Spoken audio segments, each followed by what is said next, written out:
The first Calith ship entered Earth's solar system on a quiet Tuesday morning.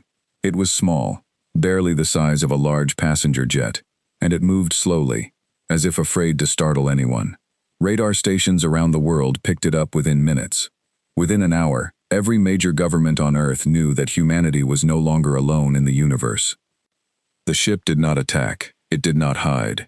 It simply floated near the edge of Earth's atmosphere and sent a message, translated into every major human language at once. The message was short. It said, "We come in peace. We are the Calith. We wish to speak with you, if you will allow it." Admiral Marcus Hale was one of the first humans to see the alien ship up close. He commanded the orbital defense station that intercepted the signal, and he was the one who gave the order to respond peacefully, instead of firing a warning shot. It was a decision that would shape the next several years of human history, though Hale did not know that yet. He simply saw a small, unarmed ship and decided there was no reason to be cruel to something that had not shown any sign of wanting to hurt anyone. The Calith turned out to be a gentle people. They were shorter than humans, with thin limbs and large, soft eyes that seemed to show every emotion clearly. Their skin had a faint blue-gray color, and they moved carefully, almost gracefully, like they were always aware of how fragile their bodies were. A hard fall that would only bruise a human could break Calith bones. Their world, Kalis, had a slightly weaker gravity than Earth, and their bodies had evolved to survive without ever needing the same strength that most warlike species relied on for protection. The Calith did not have a strong military. They had never needed one, not for a very long time. Their species had built its civilization around art, music, and long conversation. Calith cities were full of soft light and quiet gardens. Their history books, when translated, were full of poems and songs, more than they were full of wars. When they finally made contact with other spacefaring species, they had learned quickly that this made them targets. More than one alien empire had taken advantage of their peaceful nature. The Calith had learned to be careful, cautious, and quick to retreat rather than fight. So when they arrived at Earth, they came expecting caution, and maybe even fear. They were not expecting what they found, instead. The first meeting between human and Calith representatives took place in Geneva, in a plain conference room with too many chairs and not enough windows. Rachel Voss, a diplomat with a calm voice and a sharp mind, sat across from the Calith ambassador, a slim, quiet figure named Leora Vex. Leora had been trained for years in diplomacy, taught to read body language and tone with great care, because for her people, small signs mattered. A raised voice could mean danger. A closed door could mean rejection. She did not find rejection in that room. She found curiosity. She found humans leaning forward instead of away. She found questions asked not out of suspicion, but out of genuine interest, about Calith music, Calith history, Calith food. When Leora asked, carefully, what humanity wanted in exchange for peace, Rachel looked confused for a moment, and then smiled. "We don't need anything in exchange for being kind," Rachel said. "If you want to trade, we can trade. If you want to be left alone, we can do that too. But we're not going to demand payment just to treat you decently."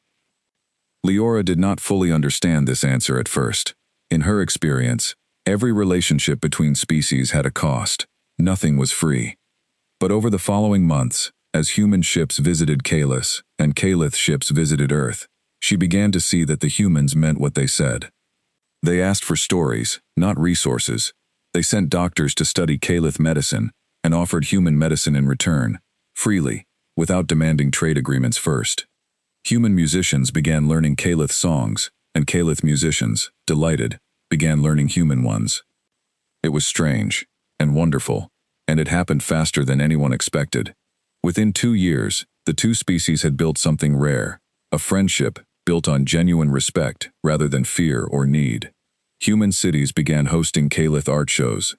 Calith children, visiting Earth with their families, ran through human parks under careful supervision, always accompanied by someone ready to catch them if they tripped, because even a simple fall could hurt them badly. Humans, for their part, learned to be gentle around their new friends, without being told twice. They lowered their voices when Calith were nearby, not because they were told to, but because they noticed that loud sounds made Calith flinch, and they simply did not want to cause that reaction. Admiral Hale visited Kalis himself, 2 years after that first contact. He walked through a city built from pale stone and soft glowing plants, led by Leora Vex herself, who had become something like an unofficial friend to him by that point.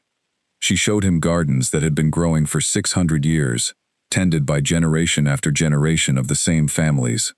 She showed him music halls where songs older than most human nations were still performed every week. "You have no army," Hale said at one point, not as a question, but as an observation. "We have never needed one," Leora answered. "Our neighbors were once cruel to us. We learned to avoid conflict instead of fighting it. It kept us alive, but it also kept us small.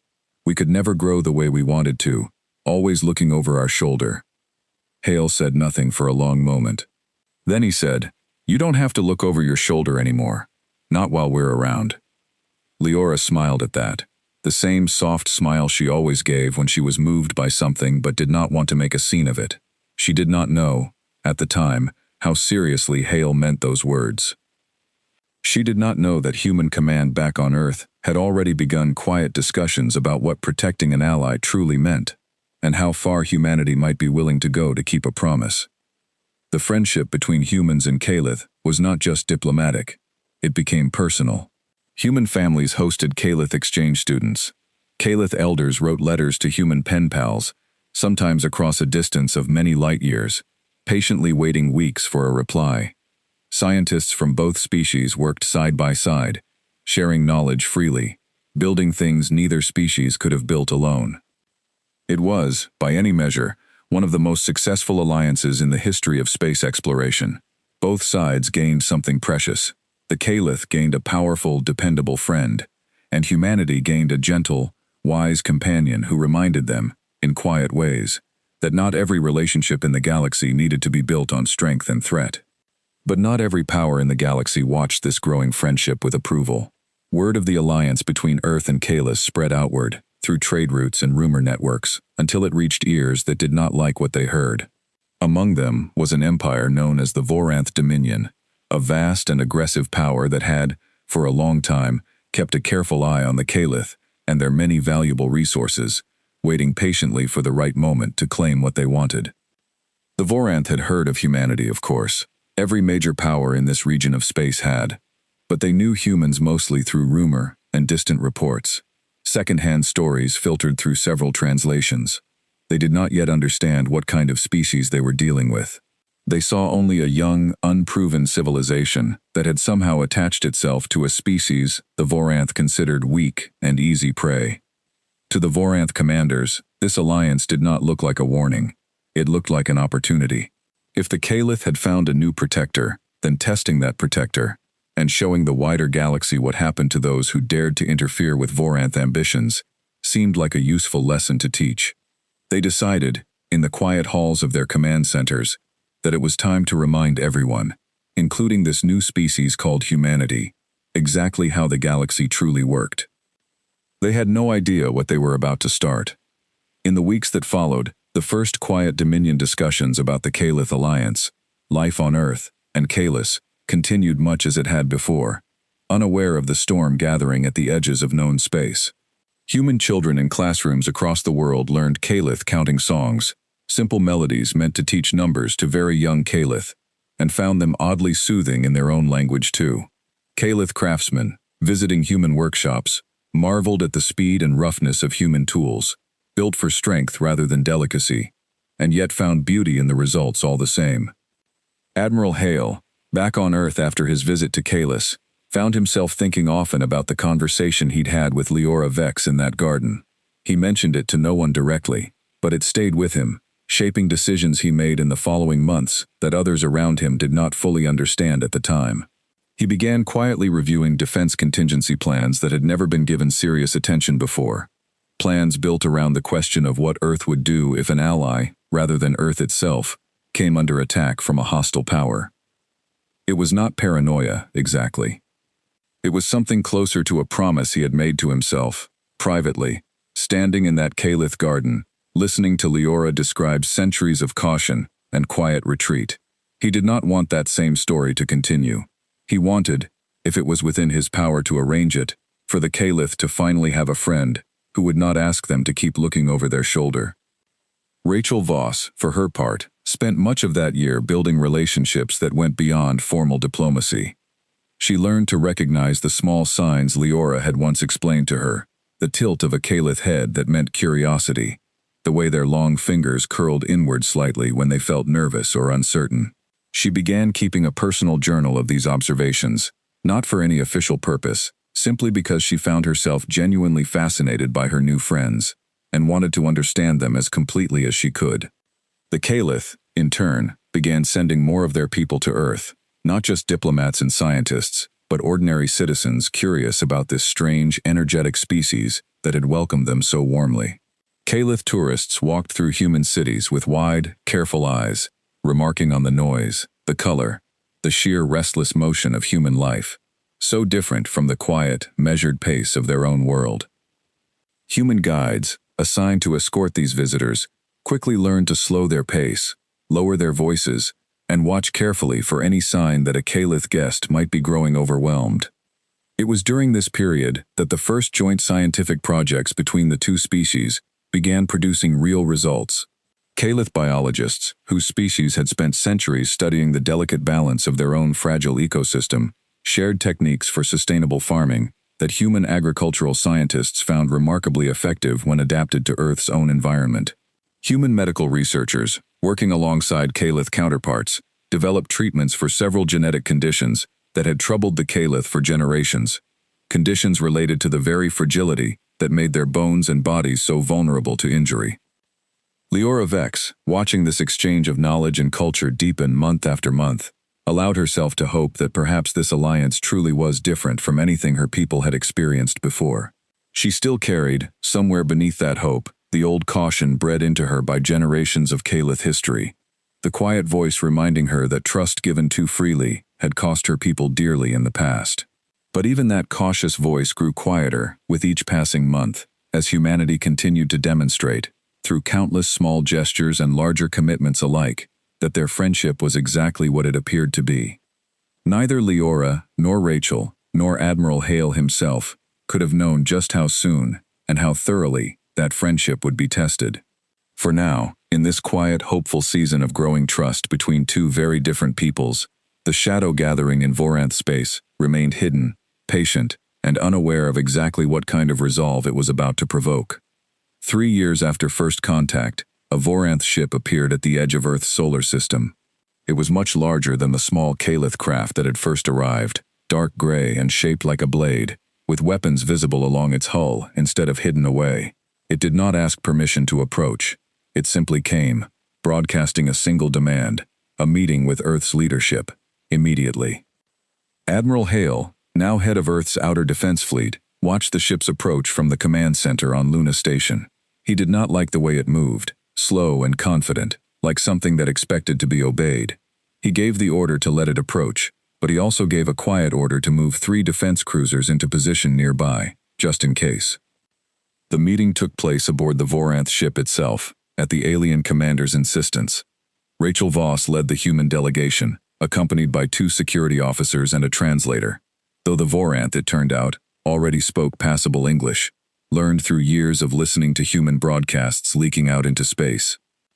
The Voranth emissary was tall, easily 7 feet, with a hard, scaled hide and cold yellow eyes that did not blink often. He introduced himself as Kravith, a name he gave without any title, as if titles were beneath him talking to humans at all. He did not offer refreshments. He did not offer chairs. The humans stood in a bare metal room, lit by a harsh white light, while Kravith studied them like a scientist studying insects. "You have made an alliance with the Caliph," Kravith said, his voice flat and low. "This is a mistake you have made out of ignorance. We are here to correct it." Rachel kept her voice steady. "The Caliph are our friends. We don't see that as a mistake." "They are not worth your friendship," Kravith said. "They are a weak species. Soft, useless in any real conflict. The Voranth Dominion has claim to their world and its resources. This claim predates your arrival in this region of space. You would do well not to interfere in matters that do not concern you." "Their survival concerns us," Rachel said. Kravith's eyes narrowed slightly, the closest thing to an expression his face seemed capable of making. You are new here. You do not yet understand how the galaxy works. Species like the Caliph exist to be taken, by those strong enough to take them. This is not cruelty. It is simply the way things are, and have always been. Your interference changes nothing about that truth. It only means you may be crushed alongside them, if you insist on standing in our way. Rachel did not flinch. Behind her, one of the security officers shifted his weight slightly, a small motion that Kravith's sharp eyes caught immediately. We are giving you a warning, Kravith continued. One warning, because you are new, and perhaps you do not yet know better. Withdraw your protection of the Caliph. Recall your ships from their territory. Do not interfere when the Dominion moves to claim what is rightfully ours. If you do this, the Voranth Dominion will have no quarrel with humanity. If you do not... He paused, letting the threat hang in the air. Then you will learn, as many others have learned before you, that some lessons are only taught once. Rachel was quiet for a moment. When she spoke again, her voice was calm, almost gentle, which seemed to surprise Kravith more than any show of anger would have. Thank you for the warning, she said. I'll pass it along exactly as you gave it. But I think you should know something too, so there's no confusion later. We're not going to abandon the Caliph, not now, not ever. If the Dominion attacks them, we will treat it as an attack on us. That's not a threat. It's just what our friendship means to us. Kravith studied her for a long moment, his expression unreadable. Then, quietly, almost to himself, he said, You will regret this decision. Maybe, Rachel said, but we won't regret trying to protect our friends. The meeting ended shortly after that.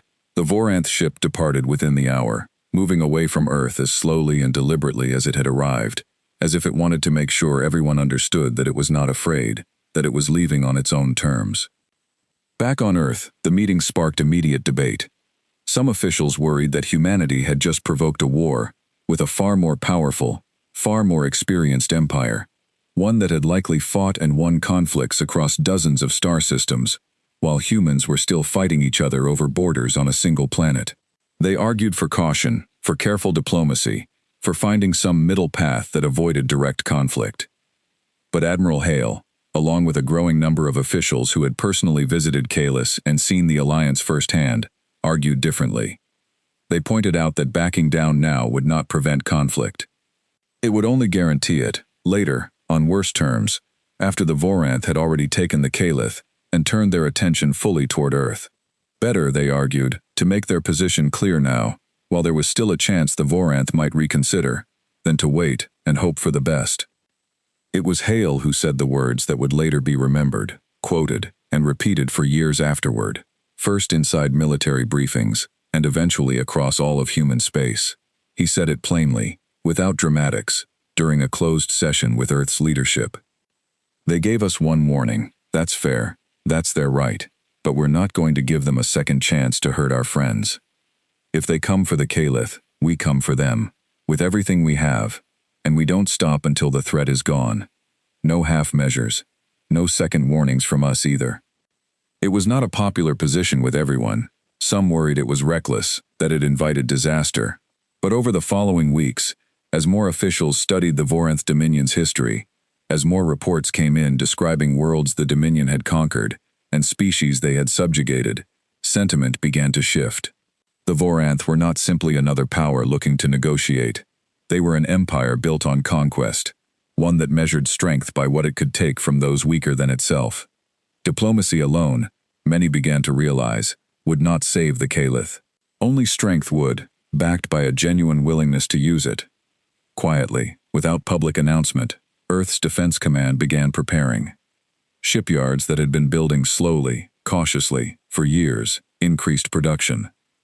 New defense treaties were drawn up with the handful of other minor species Earth had befriended since first contact, species who, like the Caliph, had learned to fear larger empires and welcomed the idea of a strong ally who did not demand submission in exchange for protection.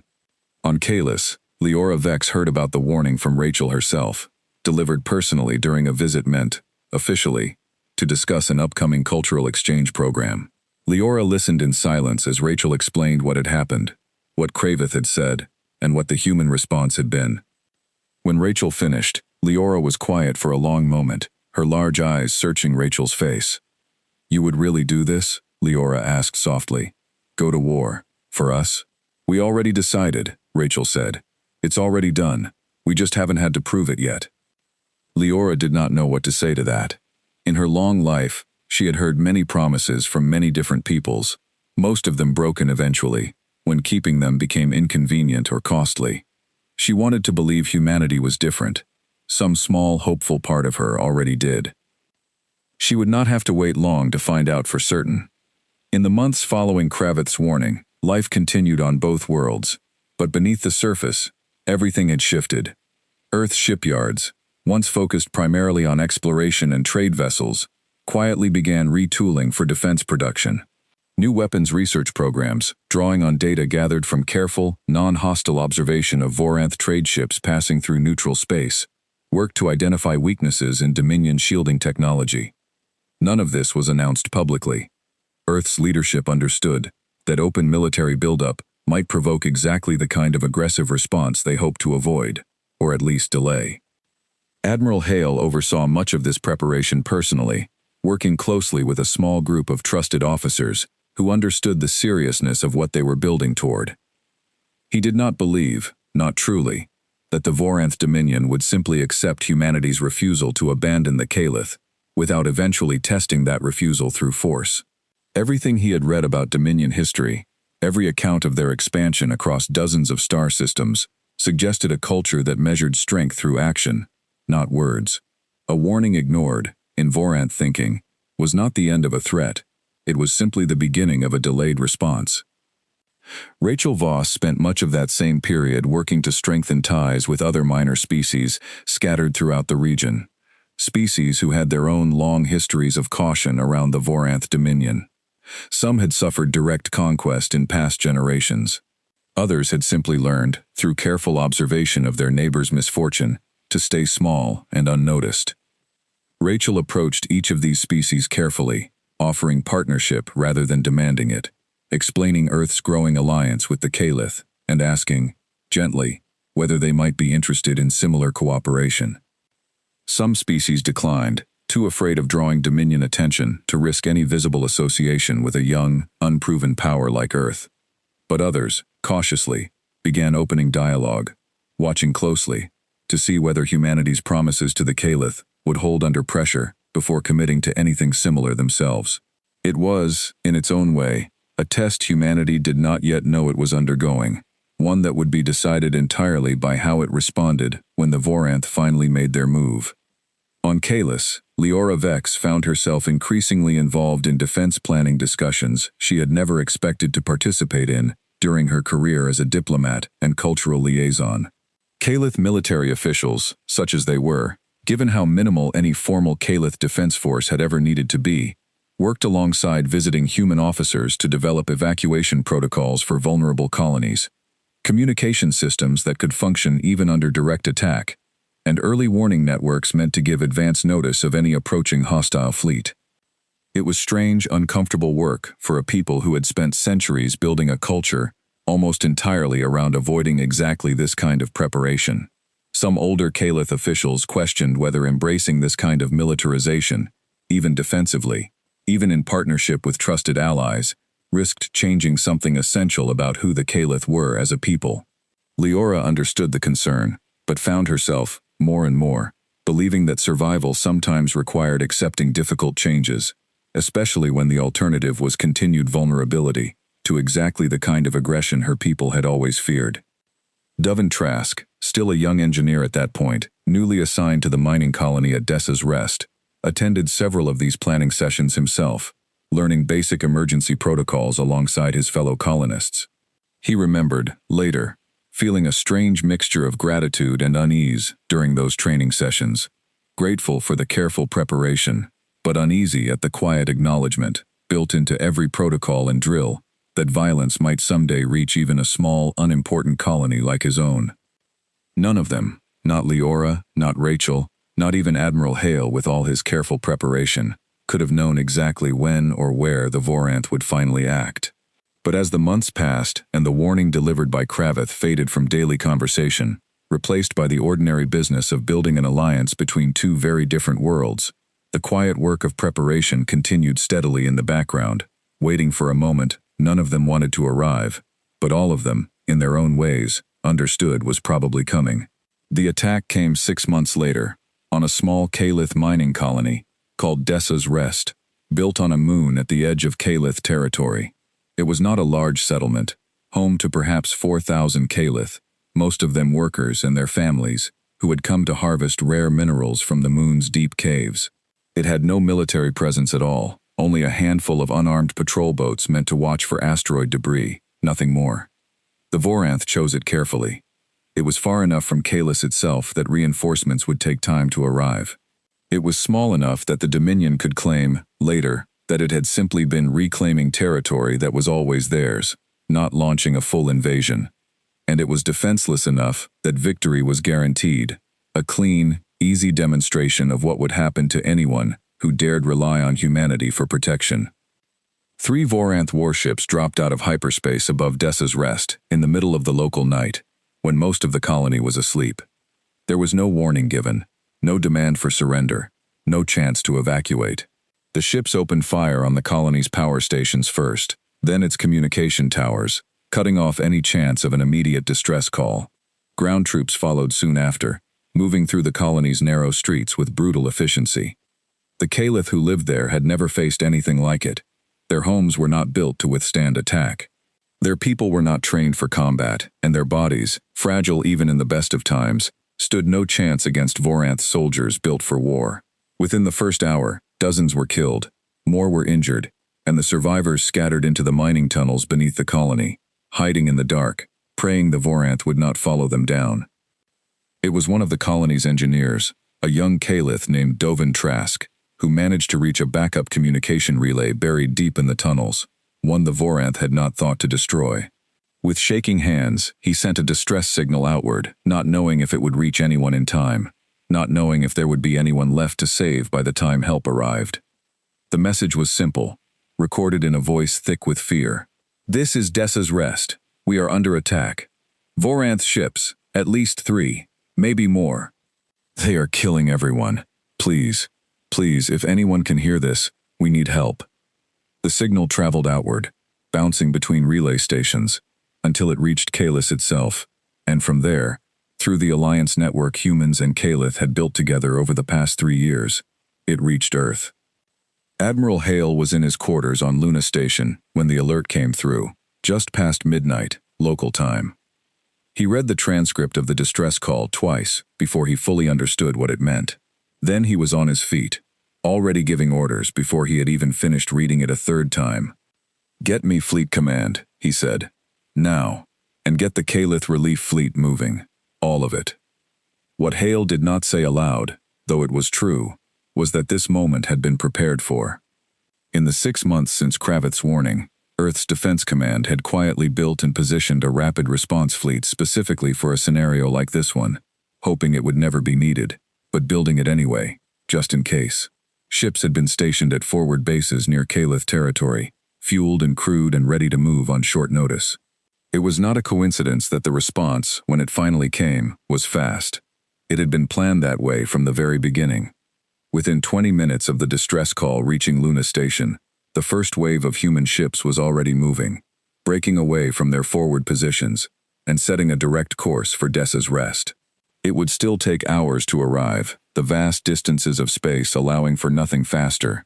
But every person aboard those ships understood, without needing to be told twice, exactly what was at stake, and exactly how little time there was to waste. On the ground, the situation grew worse, with every passing hour. Voranth soldiers pushed further into the mining tunnels, searching for the survivors who had fled there. Dovin Trask, still hiding near the communication relay with a small group of frightened colonists, listened to the sound of boots growing closer through the tunnel above them, and wondered if the message he had sent would arrive too late to matter. An older Kalith woman beside him, a woman who had lived through smaller conflicts before, in her younger years, back before the alliance with humanity, had made such things feel like distant memories, placed a trembling hand on his shoulder. "You did what you could," she whispered. "That is enough. That has to be enough." Dovin did not answer. He was watching the tunnel entrance, waiting, listening, hoping for any sound that was not the approach of Voranth's soldiers. Above the colony, the Voranth commander overseeing the attack, a hard, methodical officer named Skarn Voth, reviewed reports from his ground forces with something close to satisfaction.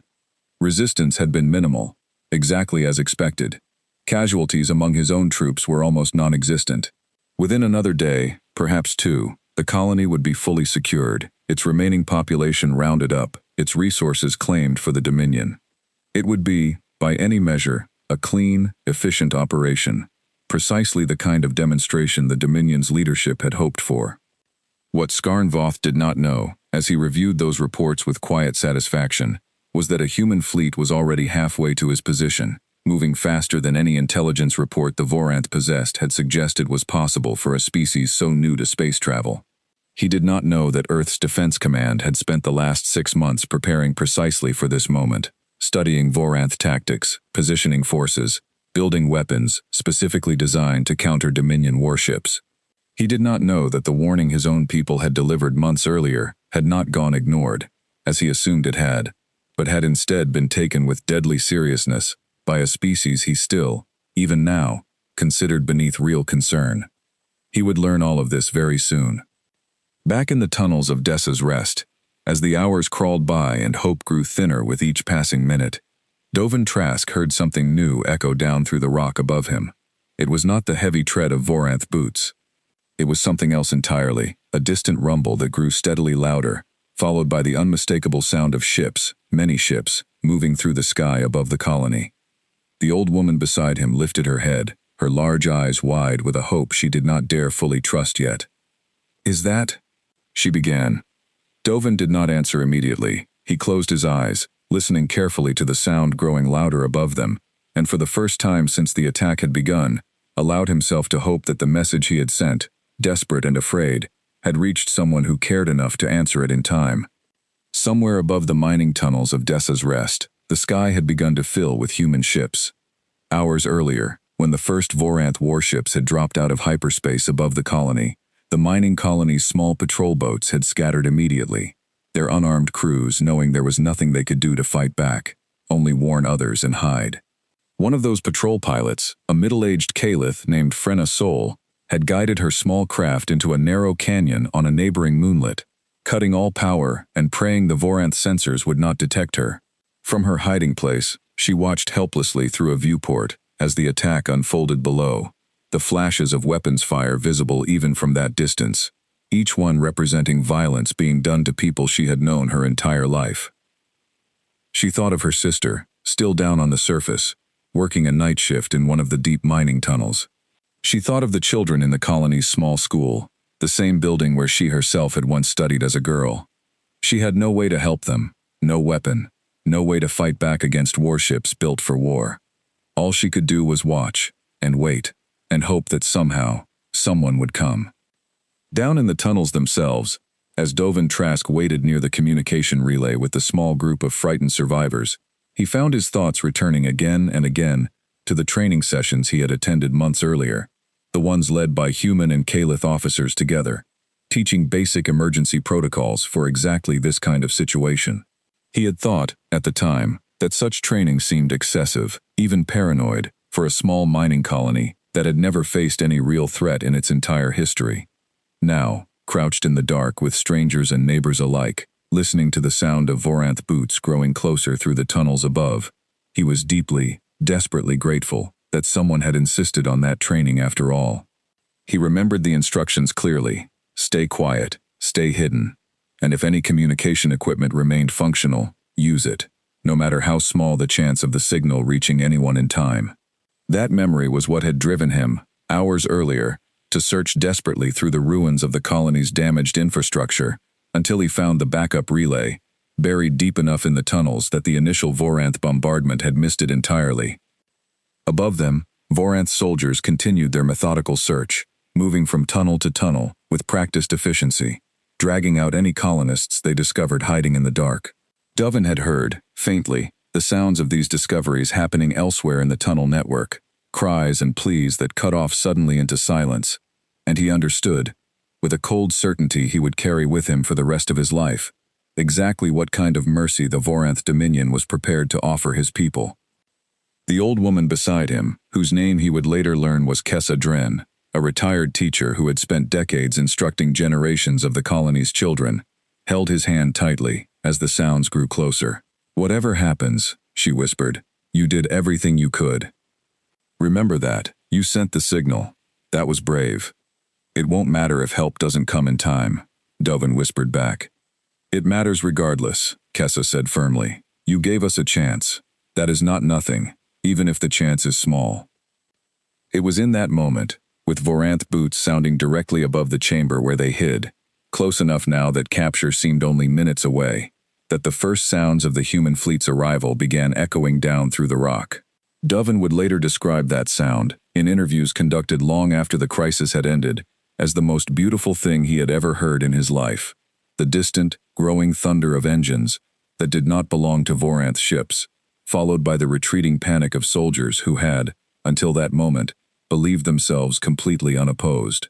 Skarn Voth first noticed something was wrong when his ship's sensors began screaming warnings that made no sense. According to every report he had received before launching this operation, humanity possessed a small, inexperienced fleet, still years away from being a serious military power. Yet here, appearing suddenly at the edge of the system in numbers that should not have been possible, was a human fleet, larger and better organized than any intelligence report had suggested existed. He watched the tactical display with growing unease as more and more ships appeared, Earth, spreading out with practiced precision, moving to surround his 3 warships rather than approaching in a simple, direct line. This was not the formation of an inexperienced panic defender. This was the formation of a fleet that had trained for exactly this kind of engagement, that had studied Voranth tactics carefully and built a counter for them in advance. "Identify command vessel," Skarn Voth ordered, his voice tighter than it had been an hour earlier. His communications officer worked quickly, then paused. "Sir, I'm receiving a hail. Human vessel, designated Resolute. It's their fleet flagship. Put it through." The image that appeared on the main view screen showed a human woman in a dark uniform, standing on the bridge of her ship with an expression that was calm, almost disturbingly so, given the situation. "This is Fleet Commander Elena Cross, Earth Defense Force," the woman said. "You are currently occupying territory belonging to the Kalith people, an ally of Earth. You have 30 seconds to begin immediate withdrawal of all forces, ground and orbital, or we will consider your continued presence an act of war." Skarn Voth studied her for a moment, his earlier confidence returning slightly. Humans, he had been told, were young, emotional, prone to bluffing and hesitation. Surely this was simple posturing, an attempt to intimidate a superior force with numbers alone. "You are outmatched, Commander," he said.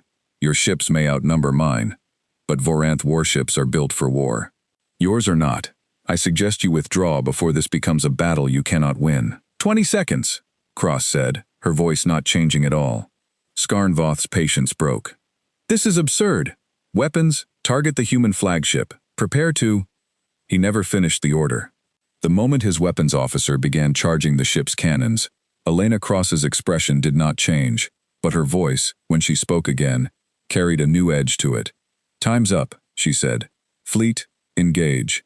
What followed happened faster than Skarn Voth's mind could fully process. Human ships, which he had assumed were simple defensive cruisers, opened fire with weapons far more advanced than his intelligence reports had described, weapons built specifically, he would later learn, to counter the exact kind of shielding Voranth warships relied upon. His own ship's shields, which had never failed against any enemy he had faced before, began to buckle within the first minute of engagement. Around his flagship, his 2 escort vessels fared no better. Human ships moved with a coordination that suggested extensive simulation and training, striking engine sections first to prevent retreat, then systematically disabling weapon systems, all while carefully avoiding strikes that would cause the ships to explode outright. It took Skarn Voth several long, panicked minutes to understand what was happening. They were not simply trying to defeat him, they were trying to capture him, disabled and helpless, rather than destroy him outright. "All ships, retreat," he finally ordered, far too late. "Emergency withdrawal, now." But it was already too late. His ship's engines, damaged by precise, targeted fire, would not respond to the order. He was trapped, drifting helplessly in space, surrounded by a human fleet that had, within the span of perhaps 15 minutes, completely dismantled the offensive capability of 3 Voranth warships that had, until this day, never known defeat. On the surface of Dessa's Rest, the change came just as suddenly. Voranth ground forces, receiving frantic orders to fall back to their landing craft, found their retreat cut off by human dropships descending rapidly through the atmosphere, weapons already trained on their positions. Soldiers who had spent the previous hours hunting down unarmed, terrified civilians in mining tunnels now found themselves facing a very different kind of opponent, one trained, armed, and entirely unwilling to show the mercy the Voranth had denied to the Kalith colonists. Deep in the tunnels, Dovin Trask and the small group of survivors hiding near the communication relay heard the sounds above them change completely. The heavy tread of Voranth boots, which had been growing steadily closer for the past hour, suddenly reversed, retreating in obvious panic. New sounds followed, unfamiliar ones, sharp and controlled, along with voices shouting commands in a language Dovin did not recognize, but somehow understood, on some basic level, to be human. It was nearly another hour before anyone came down into the tunnels to find them. When the survivors finally saw who had arrived, wearing heavy protective armor and carrying medical supplies, moving carefully and calling out gentle reassurances in accented but understandable Kalith, several of the colonists began to cry, overwhelmed with relief they had not allowed themselves to feel until that exact moment. A human medic, a young man who could not have been more than 25, knelt beside the old woman who had comforted Dovin earlier, checking her carefully for injuries, with hands that moved slowly and gently, clearly aware of how fragile Kalith bodies were. "You're safe now," he said softly, in careful, practiced Kalith. "We've got you. It's over." Dovin Trask, sitting nearby, watched this exchange with an expression he could not fully name. Relief, certainly. Gratitude, deeper than he had words for. But also something else, something that felt almost like awe, as he began to understand just how completely and thoroughly humanity had responded to a single distress call from a small, unimportant mining colony most of the wider galaxy had never even heard of. Above the moon, Fleet Commander Elena Cross stood on the bridge of the Resolute, watching as her ships secured the last of the disabled Voranth vessels.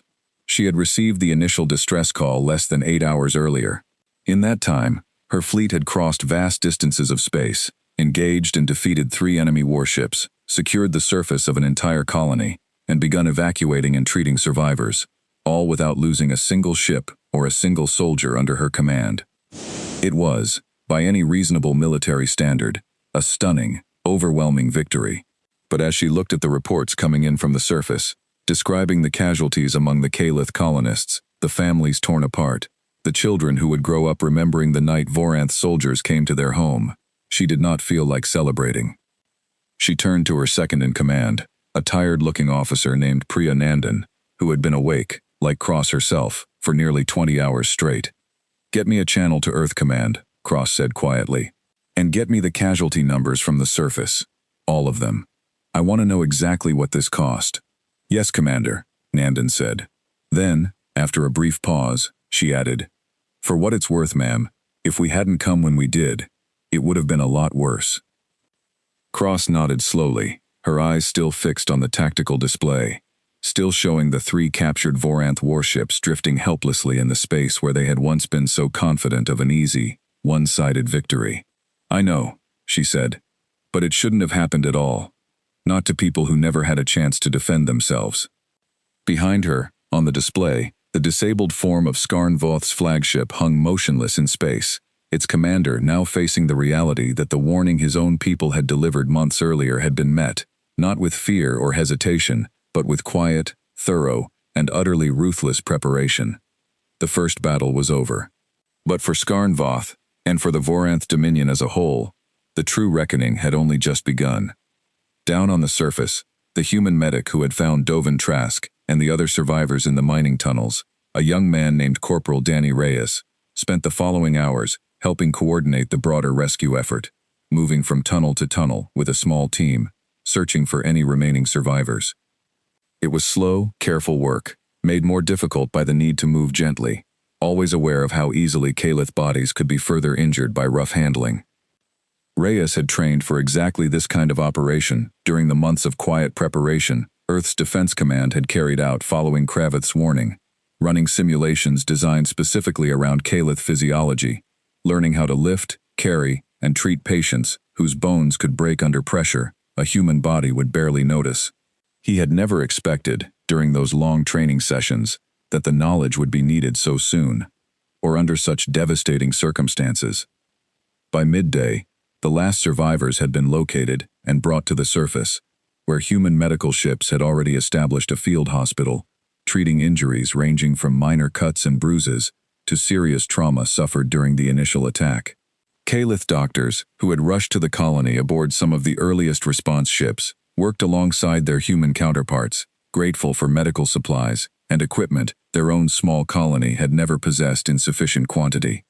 Frenna Sol, the patrol pilot who had hidden in the neighboring canyon throughout the attack, finally powered her small craft back on, once she confirmed, through careful observation, that the sky above the colony belonged to human ships rather than Voranth ones. She guided her vessel down to the surface, landing near the field hospital, and ran immediately toward the triage area, searching desperately for her sister among the survivors being treated there. She found her an hour later, shaken and bruised but alive, having survived the attack by hiding in a storage closet near the mining tunnel entrance throughout the entire ordeal. The reunion, witnessed by several nearby human soldiers, was quiet but deeply emotional, two sisters embracing amid the wreckage of their home, surrounded by the evidence of both terrible violence and the desperate rescue that had followed it. Fleet Commander Elena Cross toured the colony personally later that day, walking through streets still marked by battle damage, speaking briefly with survivors, offering what comfort she could, while also gathering first-hand understanding of exactly what had happened here. She stopped for a long moment at the site of the colony's small school, partially damaged during the initial bombardment, where a group of Kalith children, too young to fully understand everything that had happened, sat huddled together under the careful supervision of human soldiers who had been assigned to keep watch over them until their families could be located. One of the children, a small Kalith girl no older than 6, looked up at Cross with wide, tired eyes as she passed. "Are the bad ships gone?" the girl asked. In careful, halting English she had clearly learned from cultural exchange programs. Cross knelt down carefully to meet the girl's eyes. "Yes," she said gently. "They're gone. You're safe now." The girl considered this for a moment, then asked another question, one that would stay with Cross for a long time afterward. "Will you stay, so they don't come back?" Cross did not answer immediately, understanding the weight of the promise being asked of her. Finally she said, simply and honestly, "We're going to do everything we can to make sure nothing like this happens again. I promise you that." It was a promise she intended to keep completely, and one that would shape every decision she made in the difficult weeks and months that followed. As humanity's response to the attack on Dessa's Rest grew from a single rescue mission into something far larger and more consequential for the entire region of space, surrounding both Earth and Kalis. Skarnvoth stood in the brig of the human ship Resolute, his wrists bound by restraints designed specifically for Voranth physiology, a detail that unsettled him more than he wanted to admit. It meant the humans had studied his species carefully, in advance, preparing for exactly this outcome. They had not simply gotten lucky in the battle above Dessa's Rest. They had planned for it. Fleet Commander Elena Cross entered the brig alone, without an escort, which struck Skarnvoth as either a sign of foolish overconfidence or something else entirely. She stopped a few feet from the restraint field holding him and studied him for a long moment before speaking. "You attacked an unarmed colony," she said. "Killed civilians, children, among them. Did you know that, when you gave the order?" "They were resources belonging to the Dominion," Skarnvoth said. "Casualties among a claimed population are regrettable, but not significant." Something flickered across Cross's face, gone almost as quickly as it appeared. "That's the difference between us," she said. "We don't see it that way. You destroyed 3 warships and captured their crews to save a handful of miners," Skarnvoth said. "This response is disproportionate, excessive, even by human standards, surely." "You were warned," Cross said simply. Your own people delivered that warning themselves, 6 months ago. You chose not to believe it. That's not our mistake to fix." She turned and left without another word, leaving Skarn Voth alone with his restraints and a growing, uncomfortable realization that the reports his government had received about humanity had been badly, dangerously wrong. Outside the brig, Cross met with her senior staff to discuss what came next. The immediate crisis at Dessa's Rest had been resolved. Survivors evacuated to Kalis, wounded treated. The colony's remaining population moved to safety, while reconstruction efforts began. But the larger question remained, one that had been debated back on Earth, even as the battle was still underway. What should be done about the Voranth Dominion itself? "We could return the prisoners and the disabled ships," suggested Commander Nandan during the staff briefing. "Send a message that we responded with strength, but that we're willing to let this end here, if they are." "That's one option," Cross said. She looked around the table at her assembled officers. "But I don't think it's the right one. If we let this go with a slap on the wrist, what does that teach them? That attacking our allies costs them 3 ships and a few hours of inconvenience? They'll just try again, somewhere else, more carefully next time." An older officer, Colonel James Faulkner, who had served in Earth's military for over 30 years and had seen more than his share of conflicts, spoke up. "Command's already made the call on this one, Commander. Word came through an hour ago. We're not just defending the Kalith colony. We're hunting down every ship that participated in this attack, and any support vessels connected to it. All of it. No exceptions." Cross nodded slowly. It matched what she had expected, and privately, what she agreed with, even though the scale of what was being asked was significant. Over the following 2 weeks, human forces carried out exactly that order, with a thoroughness that stunned Voranth Command. Support ships that had provided fuel and supplies to the attacking fleet were tracked down and disabled. A staging base the Voranth had used to coordinate the assault, hidden in an asteroid field near the border of Kalith territory, was located through careful intelligence work and captured intact, its crew taken prisoner rather than killed, but its capability to support future attacks completely removed. Human ships did not simply destroy Voranth vessels outright when they could avoid it. Instead, they targeted engines, weapon systems, and shields with precise, controlled strikes, disabling ships without necessarily killing their crews.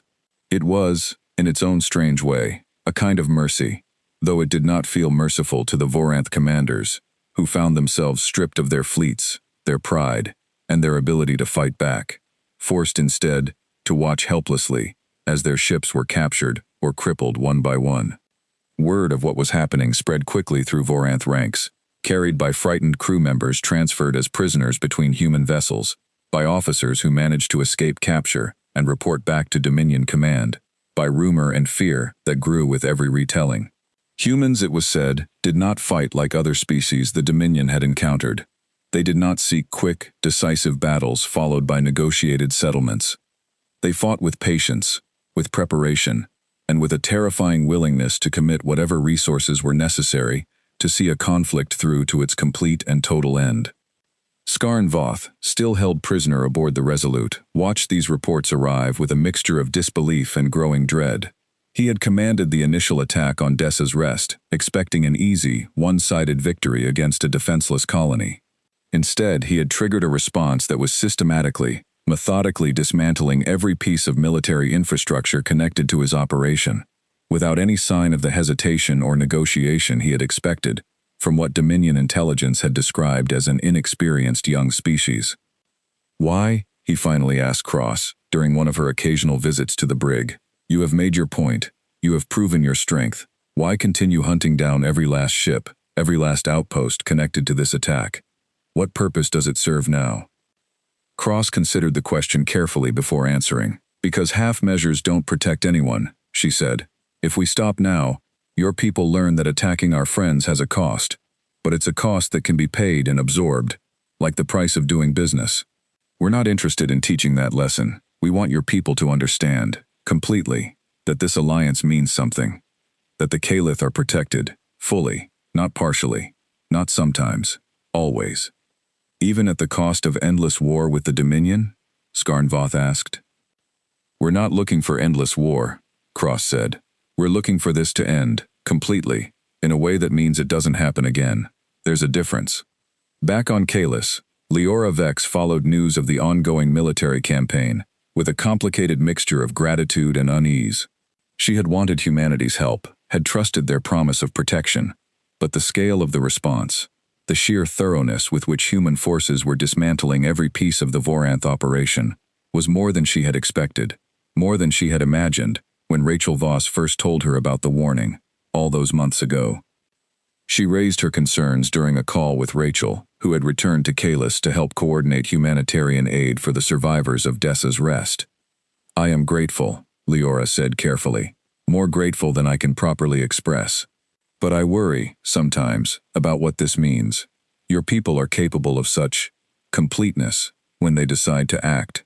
It is impressive. It is also, if I am honest, a little frightening." Rachel considered this for a moment before answering. "I understand that," she said. "But think about it from our side too. We made a promise to protect you. If we only half kept that promise, if we let the people who attacked your colony walk away with just a warning, what would that promise really be worth? We'd be telling every power in this part of space that our friendship comes with limits, that if they're patient and clever enough, they can still hurt the people we care about, and get away with it eventually. We don't want the Voranth, or anyone else, to ever think that's true." Leora was quiet for a long moment, turning the words over carefully. "You keep your promises completely," she finally said, "even when it is difficult, even when it costs you greatly." "Yes," Rachel said simply. "That's the whole point of a promise." Far above Kalis, human ships continued their methodical campaign against every remaining piece of Voranth military infrastructure connected to the attack on Dessa's Rest, moving with a patience and thoroughness that would, within a matter of weeks, force the wider galaxy to reconsider everything it thought it understood about humanity, and about exactly what it meant to be a friend this new, still young species had decided to protect. The Voranth Dominion, for its part, was only beginning to understand the true scale of the mistake it had made.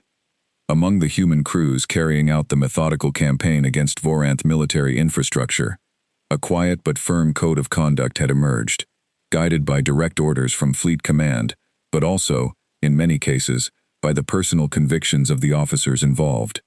Ships were disabled rather than destroyed whenever possible. Crews who surrendered were treated according to careful protocols developed specifically for this campaign, given medical care when needed, housed in humane conditions, and never subjected to the kind of casual cruelty Voranth forces had shown toward the unarmed colonists of Dessa's Rest. This restraint was not accidental, nor was it born from weakness. Admiral Hale had insisted on it personally, arguing during early strategy sessions that the manner in which humanity conducted this campaign mattered as much as the campaign's ultimate success. "We're not doing this because we want to become like them," he told his senior staff during one particularly tense planning meeting. "We're doing this because we made a promise, and promises matter. But how we keep that promise matters too. We don't have to become monsters to make sure the Voranth understand they can't treat other species the way they treated that colony." This distinction was not lost on the Voranth prisoners themselves. Skarn Voth, still held aboard the Resolute, found himself unable to reconcile the thoroughness of the human military campaign with the surprising decency shown toward himself and his surviving crew members.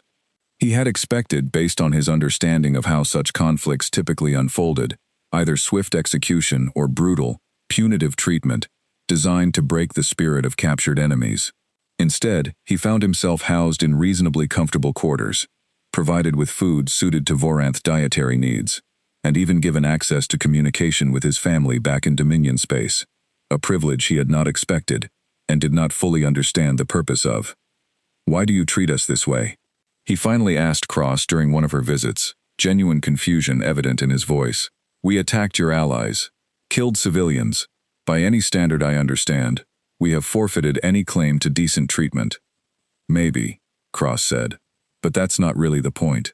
We're not interested in becoming cruel just because you were cruel first. That's not what this is about.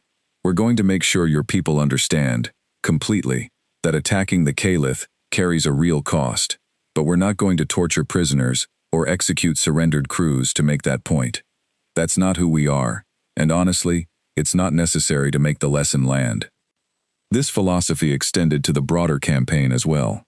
When human forces captured the hidden Voranth staging base in the asteroid field, They found extensive supplies, equipment, and personnel records that provided valuable intelligence about the wider Dominion military structure. Rather than destroying this facility outright, Fleet Command made the calculated decision to seize it intact, understanding that a captured, functioning base sent a more powerful message than a destroyed one.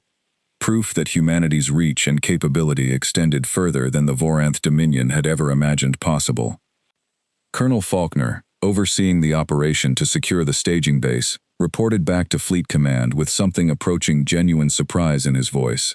"They didn't even try to destroy their own equipment before we arrived," he noted. "I don't think they believed we'd actually find this place. Their whole operation was built on the assumption that we'd never trace it back this far."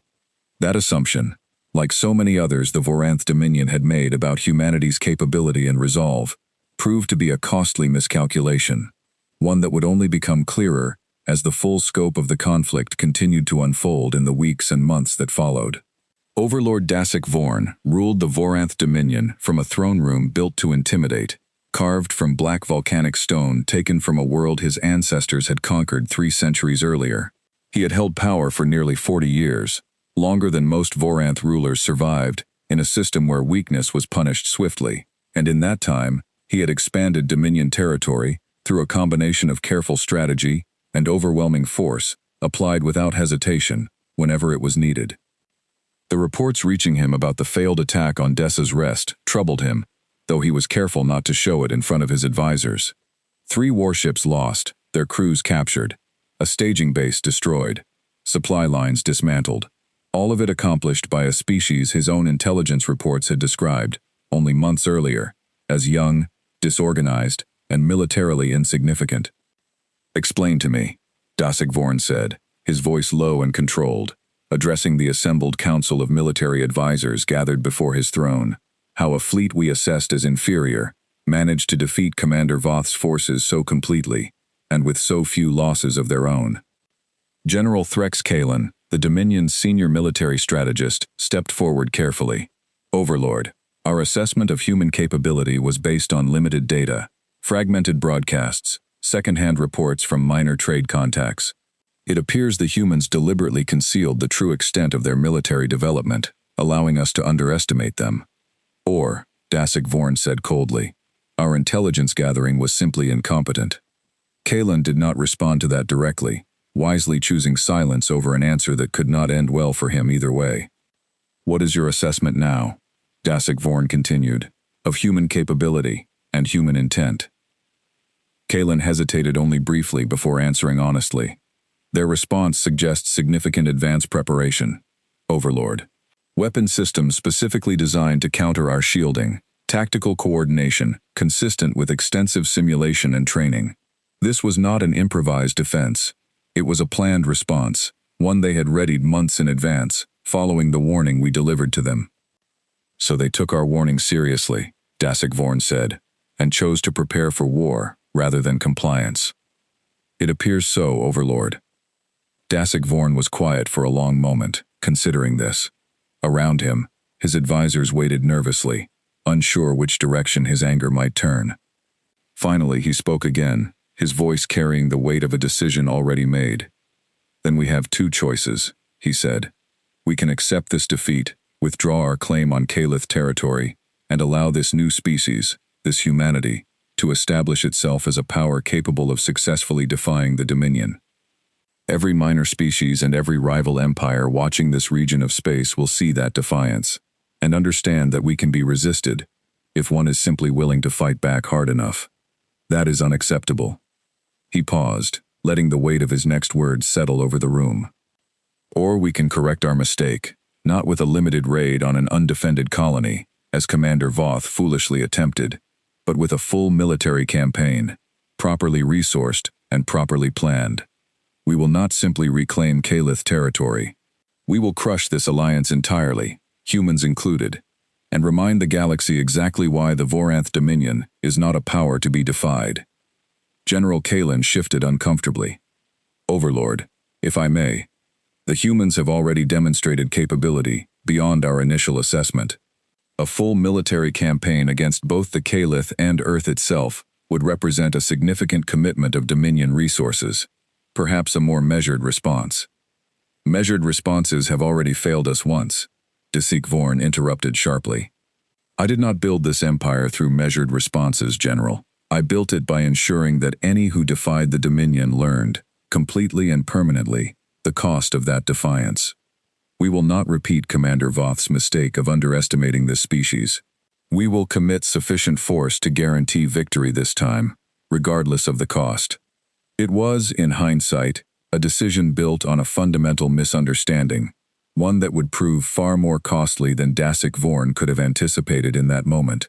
He believed, as many of his advisors privately believed as well, that the human response at Dessa's Rest had been an unusual, isolated overreaction, a lucky combination of advanced preparation and fortunate timing that would not necessarily reflect humanity's true, sustained capability in a longer, larger conflict.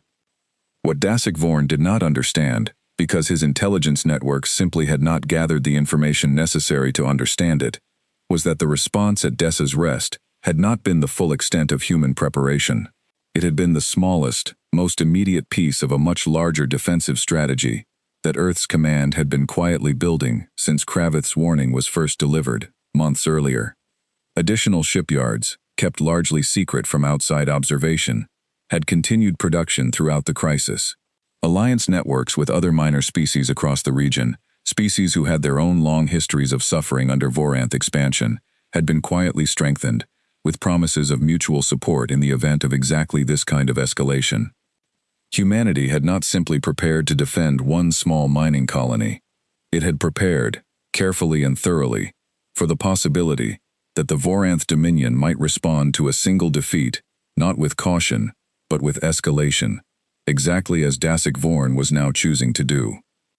Within days of the Overlord's decision, Dominion shipyards across a dozen systems began mobilizing for what internal reports began referring to as the Kalith campaign, though its true target, unofficially understood by every officer involved, extended well beyond Kalith territory to humanity itself. Fleets were assembled from across Dominion space, drawing warships from border patrols and internal security forces alike, stripping defenses from less critical territories in order to concentrate overwhelming force against this newly discovered threat. News of this mobilization did not stay secret for long. Trade networks that stretched across dozens of star systems carried word of the buildup outward, eventually reaching Allied ears, and from there, reaching Earth itself. Admiral Hale received the intelligence report in a briefing room that had, over the past several months, become something close to a permanent command center for the ongoing crisis. He studied the projected numbers carefully, estimated fleet sizes, likely staging points, probable timelines for a full-scale assault on Kalith territory. "They're not testing us anymore," he said quietly, to the officers assembled around him. "They've decided we're a real threat, and they're responding the way they know how, with everything they've got." Fleet Commander Elena Cross, present via secure video link from her position near Kalith space, nodded grimly. "Then we respond the same way," she said. "We told them, from the beginning, that we wouldn't give them a second chance to hurt our friends. This is exactly the moment that promise was made for." Hale looked around the room, at the assembled faces, some grim, some determined, all of them fully aware of the scale of what was coming. What had begun as an attack on a small, undefended mining colony had grown, through a chain of decisions made on both sides, into something far larger. A conflict that would test the true depth of humanity's commitment to a promise made months earlier, in a bare metal room aboard a Voranth warship, when Rachel Voss had told Kravith, calmly and without hesitation, that Earth would not abandon its friends. "Then let's make sure we're ready," Hale said, "because if the Voranth Dominion wants to find out exactly how far we're willing to go to protect the people we care about, we're about to show them." Across the growing distance between Earth and Voranth space, two very different visions of strength were about to collide, each side believing completely in the rightness of its own cause, each side prepared to commit everything necessary to see that cause through to its end. In the weeks leading up to the anticipated Voranth offensive, Earth's alliance network expanded rapidly, driven by careful diplomacy and the simple, undeniable fact of what had already happened at Dessa's Rest.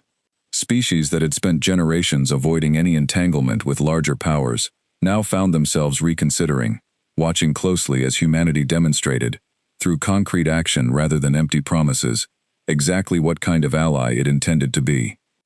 One such species, a small trading collective known as the HFY, had suffered under Voranth economic exploitation for nearly 2 centuries, forced into unfavorable trade agreements backed by the constant threat of military force.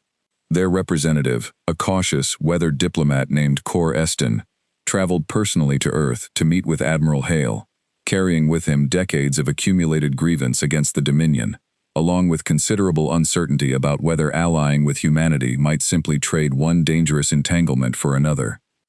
"We have seen powerful allies before," Cor Eston told Hale during their first meeting, his tone carefully guarded. "Powerful allies who demanded loyalty, then abandoned that loyalty the moment it became inconvenient or costly. Why should we believe humanity will be any different?" Hale did not offer empty reassurance in response.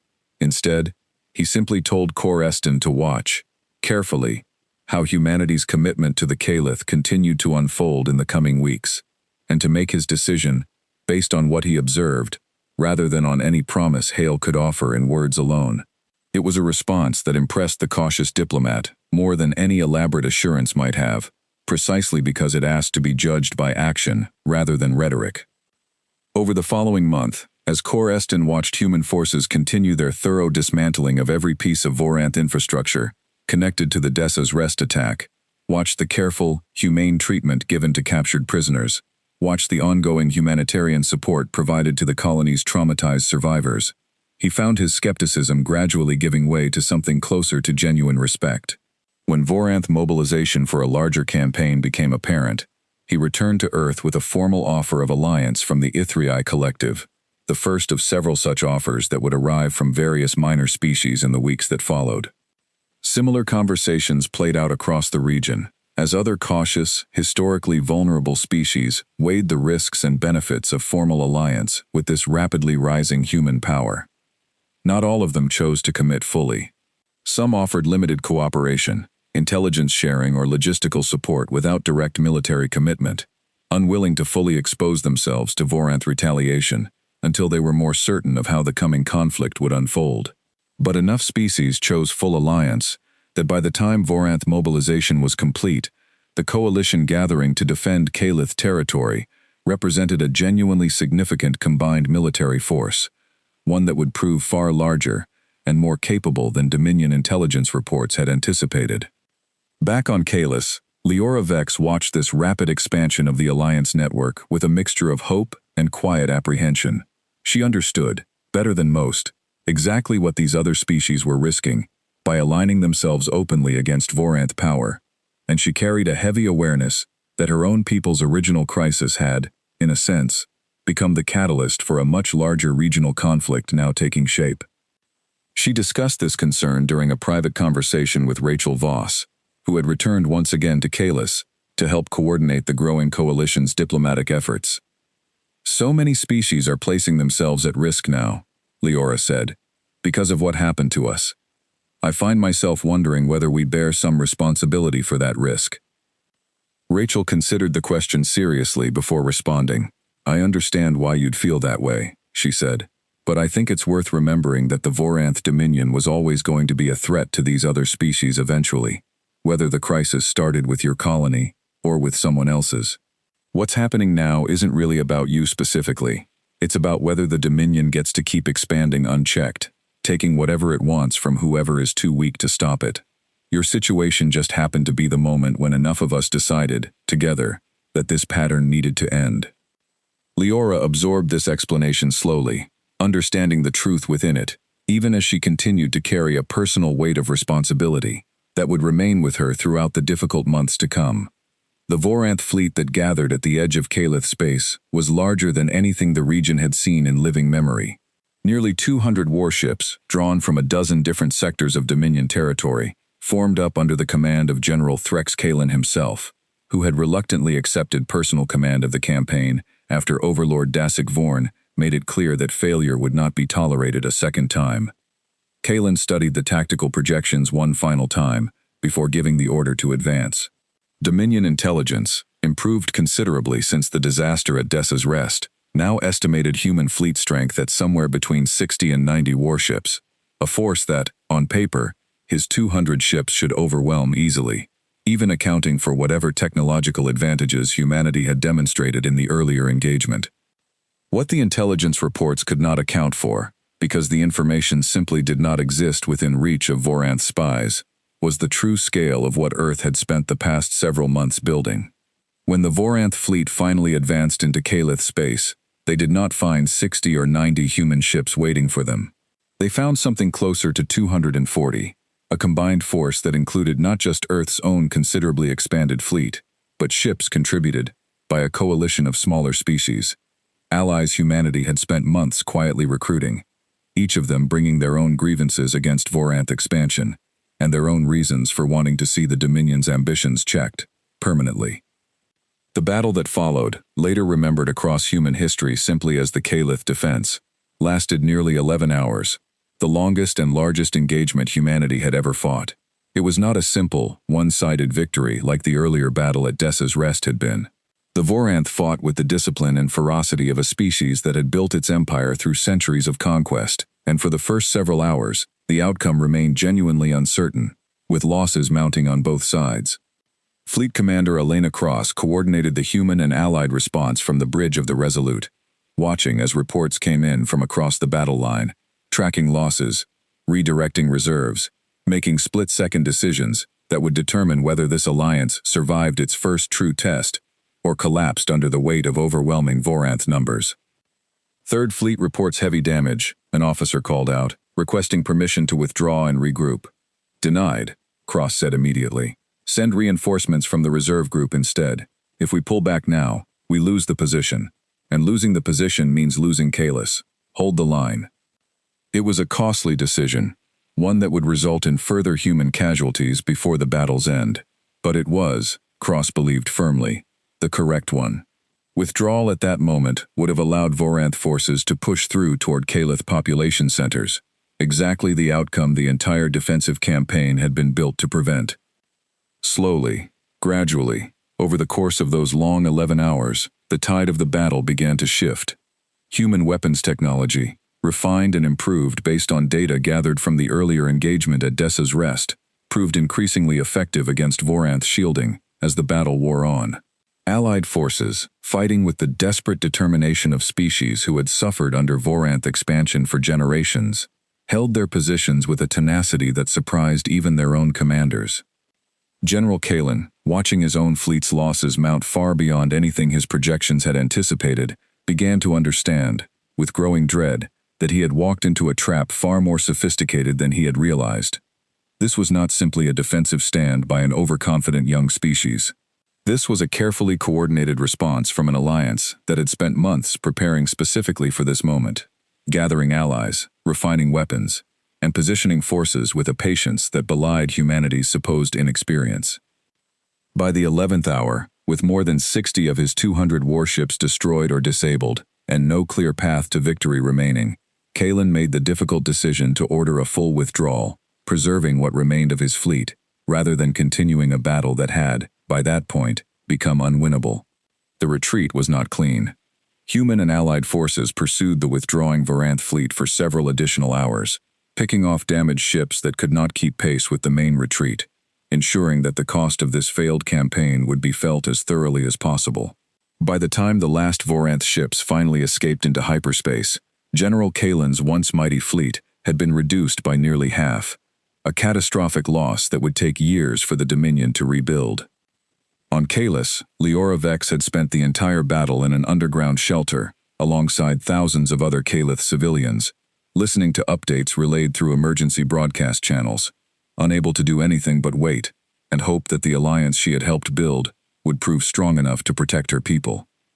When the news finally came, confirmed and verified, that the Voranth fleet had been forced into retreat, that Kalith territory remained secure, the reaction throughout the shelter was immediate and overwhelming. Some Kalith wept openly, others embraced each other in stunned, grateful silence. Leora herself simply sat still for a long moment, processing the reality that her people, who had spent generations learning to survive by avoiding conflict entirely, had just survived the largest military engagement in their history, protected by an alliance with a species they had known for barely 3 years. She thought of that first meeting in Geneva, of Rachel Voss's simple, almost casual assurance that humanity did not require anything in exchange for kindness.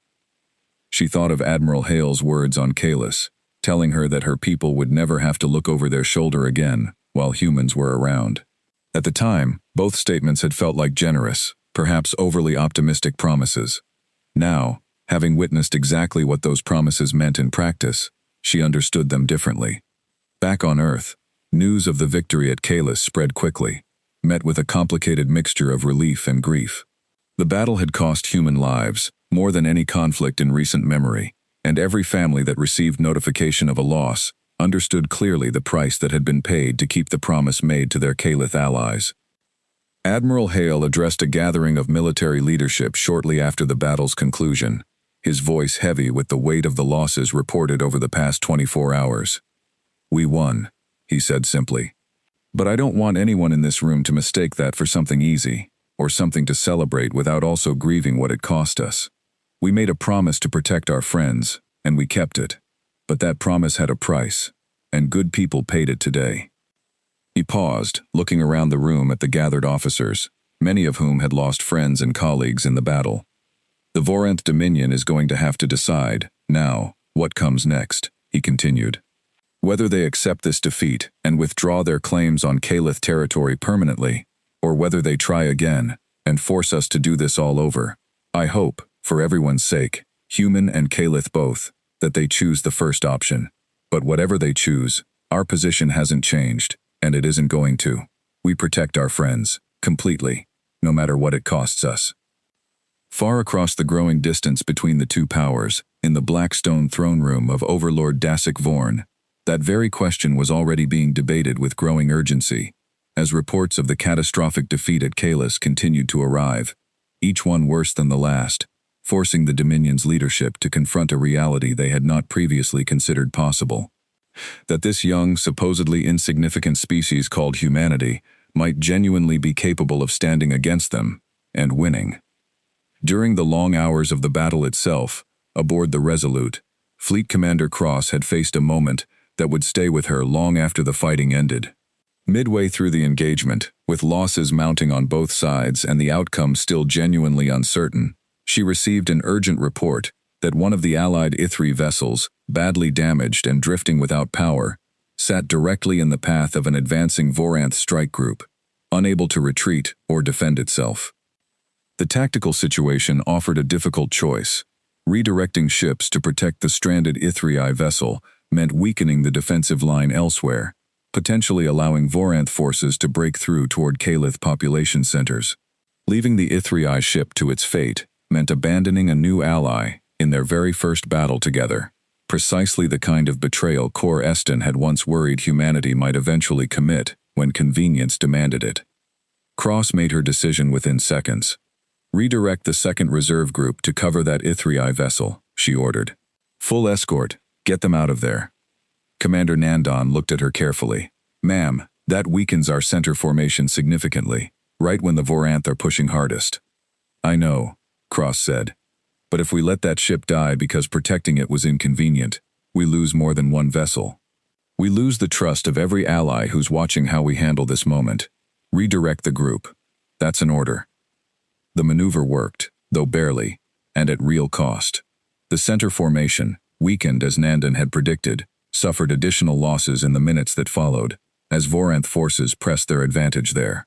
But the Ithrii vessel was successfully extracted, its crew rescued, and word of the decision spread quickly through Allied communication channels, even as the battle continued. A small but significant moment that reinforced, in the middle of chaos and uncertainty, exactly what kind of ally humanity intended to be, even under the most difficult circumstances. Foreston, watching the battle unfold from a secure position aboard an Allied command vessel, later described that moment as the point when his own remaining doubts about the alliance finally dissolved completely. "They could have let us go," he said afterward, in a report shared throughout Ithri territory. "The tactical logic favored abandoning us. They chose otherwise anyway. That told me everything I needed to know about the nature of this alliance." By the time General Kalen's retreating fleet finally escaped into hyperspace, The coalition defending Calith space had paid a heavy price for their victory, but they had also proven something that would matter enormously in the months and years that followed. That humanity's commitment to its allies extended beyond convenient promises, holding firm even in the desperate, split-second decisions made under the direct pressure of battle, when the easier choice would have been simply to look away. 3 weeks after the disaster at Kalis, a Voranth diplomatic ship approached Earth's solar system, flying under a formal flag of negotiation, rather than the aggressive posture of Kravith's earlier visit.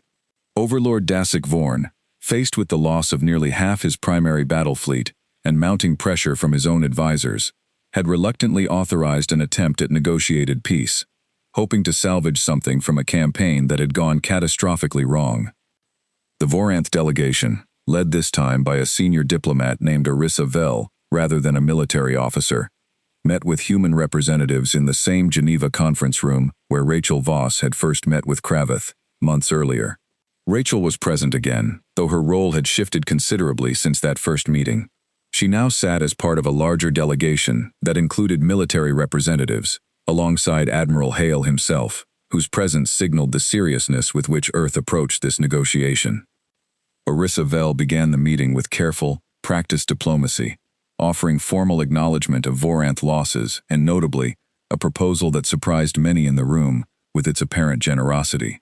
The Dominion, she explained, was prepared to withdraw all claims to Calith territory permanently, formally recognizing Calith independence and the alliance between Earth and Kalis. In exchange, the Dominion requested only that hostilities cease immediately, that captured prisoners and ships be returned, and that both sides agree to a formal treaty preventing future conflict between them. To many observers, it seemed like a reasonable offer, even a generous one, given the scale of the Dominion's recent defeat. Rachel watched Hale carefully as Vel finished her presentation, waiting to see how he would respond. "I appreciate the offer," Hale said finally, his voice measured but firm. "But I have to be honest with you. It's not enough." Vel's composed expression flickered slightly with surprise. "The Dominion is offering complete withdrawal from Calith territory, formal recognition of your alliance, and an end to hostilities. What more do you believe is required?" "Accountability," Hale said. "Your forces attacked an unarmed civilian colony, without warning, killed children, wounded and traumatized thousands more. A simple withdrawal doesn't address that. We're asking for formal reparations to the Calith people, direct compensation for the colony at Dessa's Rest, and guarantees, verified and monitored, that the Dominion will not attempt anything like this again against any of our allies, not just the Calith." "These are significant demands," Vel said carefully. "The Overlord will need to consider them seriously." "I understand that," Hale said, "but I want to be clear about something else too. We're not interested in a peace that simply resets things back to where they were before this started, where the Dominion waits a few years, rebuilds its strength, and tries again somewhere else, against some other undefended people who can't fight back. If we sign a treaty with you, it needs to actually mean something. It needs to actually prevent this from happening again, not just to the Calith, but to anyone." There was a tense silence in the room following this statement. One of Hale's own military advisors, Colonel Faulkner, leaned forward slightly, clearly uncomfortable with how firm a position his commander was taking during what was supposed to be a delicate negotiation. "Admiral," Faulkner said quietly, "with respect, sir, some flexibility here might serve us better in the long run. We've already achieved our primary objective. The Calith are safe. Perhaps accepting a reasonable settlement now, rather than pushing for maximum concessions, would be the wiser path." Hale considered this for a moment before responding, his voice calm but resolute. "I understand the argument, Colonel, but I keep thinking about something. We told the Voranth, from the very beginning, that they got one warning, and that was all. We meant that. If we accept a settlement now that lets them walk away with just an apology and a promise, what does that actually teach them? It teaches them that attacking us, attacking our friends, comes with a cost that can eventually be negotiated down to something manageable. I don't want them to learn that lesson. I want them to understand, completely, that there is no negotiating down the cost of breaking that kind of promise." Rachel, listening to this exchange, found herself thinking back to her own conversation with Kravith, all those months ago, when she had told him plainly that Earth would not abandon the Calith, and that any attack on them would be treated as an attack on humanity itself. It had felt, at the time, like a bold but perhaps overly dramatic statement. Watching Hale hold firm now, even in the face of a seemingly reasonable peace offer, she understood that it had never been dramatic at all. It had simply been the truth, stated plainly, and meant completely. The negotiations continued for several more hours, with Vel attempting various compromises, each of which Hale politely but firmly rejected. Finally, near the end of the session, Vel asked the question that had clearly been building throughout the entire meeting. "Admiral, I must ask plainly, is there any settlement the Dominion could offer that would satisfy your demands, short of complete and unconditional surrender to every term you have proposed?" Hale met her gaze steadily. "Yes," he said. "Unconditional withdrawal from any claim on Kalith territory, permanently, in writing. Full reparations to the survivors of Dessa's Rest, paid directly and verified by an independent party. A formal, public acknowledgement of what happened there, not softened, not minimized. And a treaty, monitored by both our governments, guaranteeing that any future aggression against the Kalith, or against any ally we choose to protect going forward, will be considered a direct violation, with consequences agreed to in advance, before any conflict begins. Those are our terms. We're not looking to negotiate them down further." Vel was quiet for a long moment, clearly weighing the political difficulty of returning to Overlord Dasik Vorn with terms this uncompromising. "These terms will be difficult for the Overlord to accept," she finally said. "I understand that," Hale said. "But I'd remind you that the alternative is continuing a conflict your fleet has already lost badly once. We're not asking for anything more than what's fair, given what happened. We're just not willing to accept anything less, either." The negotiations ultimately stretched on for nearly 2 more months, with several additional rounds of discussion, each one whittling away at Dominion resistance, as reports continued to arrive from Voranth Military Command, confirming just how significant the losses at Kalis had truly been, and just how unlikely a second campaign was to succeed any better than the first. Eventually, faced with the reality of his depleted fleet and mounting pressure from his own council, who feared that continued conflict might invite opportunistic attacks from other rival powers eager to exploit Dominion weakness, Overlord Dasik Vorn accepted the terms, nearly unchanged from what Hale had originally proposed. The formal treaty was signed aboard a neutral space station, witnessed by representatives from both human and Kalith governments, along with observers from several of the allied species who had fought alongside Earth during the battle at Kalis. It was not by any measure a warm or friendly peace. The Voranth delegation that signed the treaty did so with visible reluctance, and Overlord Dasik Vorn himself never personally acknowledged the agreement beyond a brief, formal statement released through official channels. But it was, everyone involved understood, a genuine and lasting peace, backed by consequences serious enough that even a power as aggressive and expansionist as the Voranth Dominion would think carefully before risking similar conflict again. Admiral Hale, reflecting on the negotiations afterward, during a private conversation with Rachel Voss, summarized his reasoning simply. "We warned them once," he said. "That's all the warning anyone gets from us. After that, if they choose to test what we meant by that warning, they need to understand there's no going back to easy terms afterward. That's not cruelty. That's just what it means to actually keep a promise, all the way through, instead of just part way." Rachel nodded, thinking of Leora Vex, of the survivors of Dessa's Rest, of everything that had happened since that first quiet Tuesday morning when a small Kalith ship had appeared at the edge of Earth's solar system, asking simply to be allowed to speak. "I think," she said slowly, "that's exactly what our friends needed to know was true."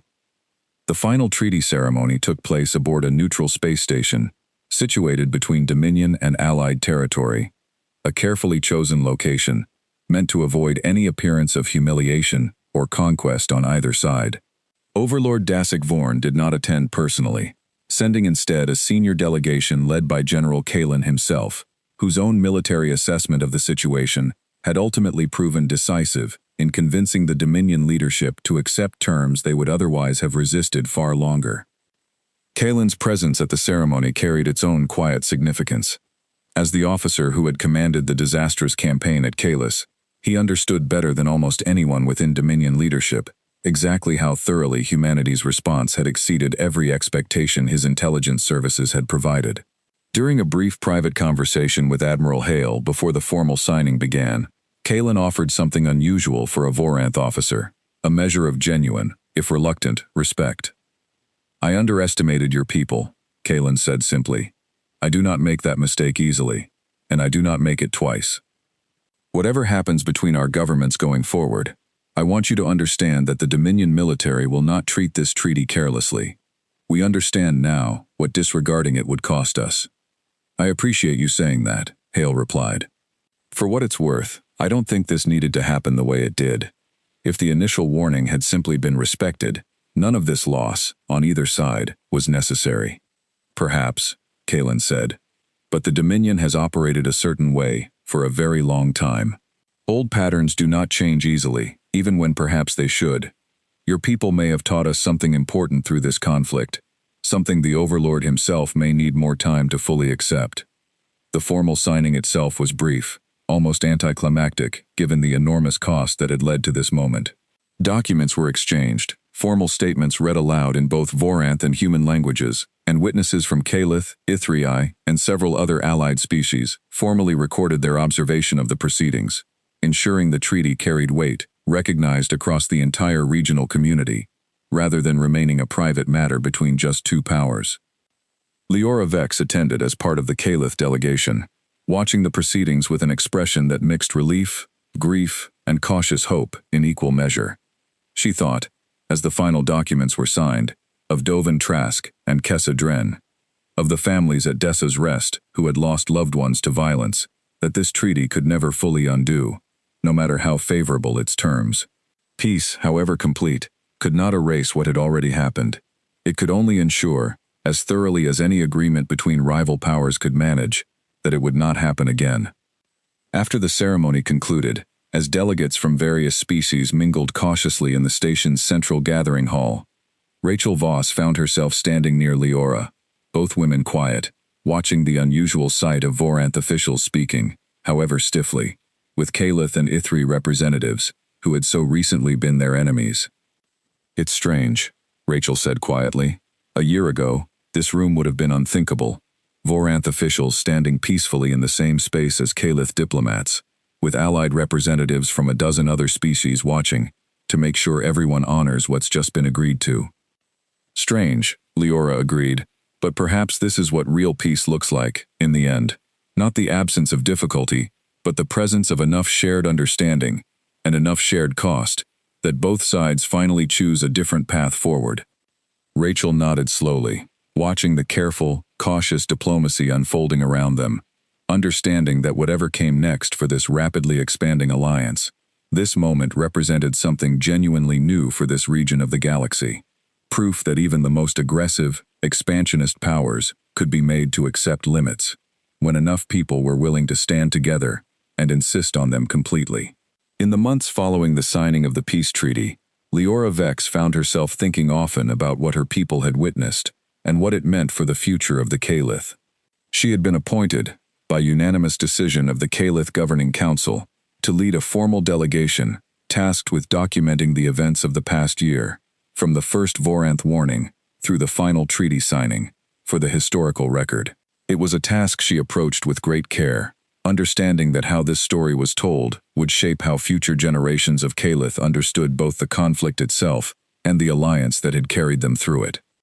She began her work by visiting Dessa's Rest itself, now largely rebuilt, though scars from the attack remained visible throughout the colony.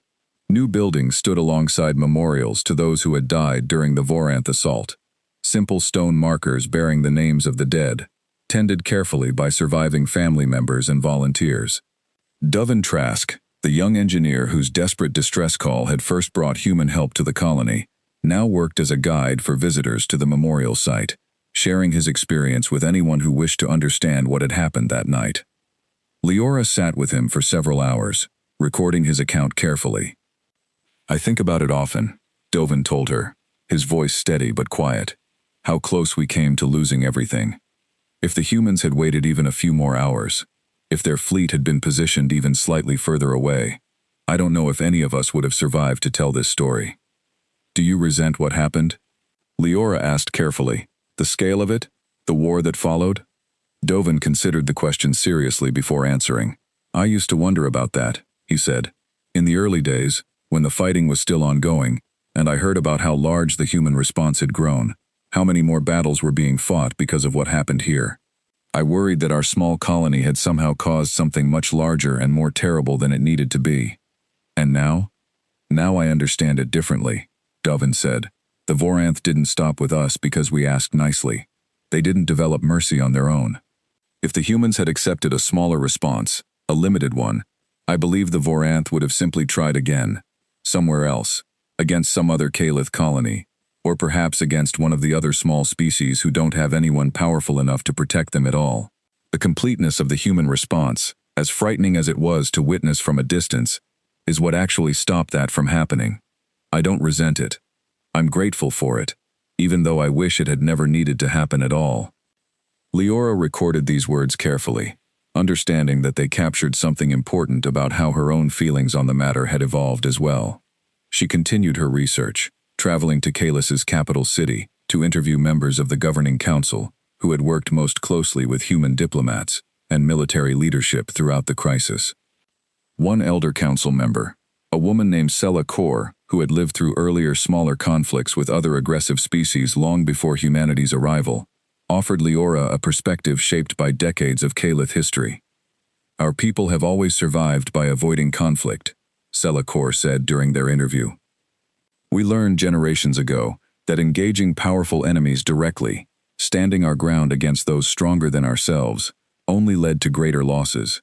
So we became skilled at retreat, at negotiation, at finding quiet paths around danger, rather than through it. It kept us alive, but it also kept us small, always vulnerable, always dependent on the mercy of others. And now? Leora asked. Now, for the first time in our long history, we have an ally willing to stand fully behind us, without reservation, without half measures, Sela Kor said. It has changed something fundamental about how our people understand our place in this part of the galaxy. We are no longer simply hoping to avoid the attention of powerful enemies. We are protected, genuinely and completely, by a friend who has proven, through significant sacrifice of their own, exactly how seriously they take that responsibility. She paused, her large eyes reflecting something between sorrow and quiet wonder. I do not think our people fully understood, before this happened, what true friendship between species could mean. We understood alliances built on mutual benefit, on careful balance of power and need. We did not understand what it meant to be protected, simply because someone cared enough to protect us, regardless of the cost to themselves. Humanity has taught us that such a thing is possible, even if the lesson came at a terrible price for everyone involved. Leora's research eventually took her to Earth itself, where she interviewed several human officials and civilians who had been involved in various aspects of the crisis, from Admiral Hale and Fleet Commander Cross, to ordinary citizens who had simply followed news of the conflict from home, worried for friends and family serving in the fleet. She was struck, throughout these interviews, by how consistently humans described their motivations, in simple, almost understated terms. They spoke of promises kept, of friendship honored, of doing what seemed right given the circumstances, rarely framing their actions as heroic or extraordinary, even when describing decisions that had required tremendous sacrifice and risk. During her final interview with Admiral Hale, conducted in his office on Luna Station, Leora asked him directly about something that had troubled her throughout her research. Many Kalith have expressed gratitude for what your people did for us, she said. But some also express guilt, worrying that our friendship cost humanity too much, that so many human lives were lost, defending a people who could offer so little in return, militarily speaking. Hale considered this question carefully before responding.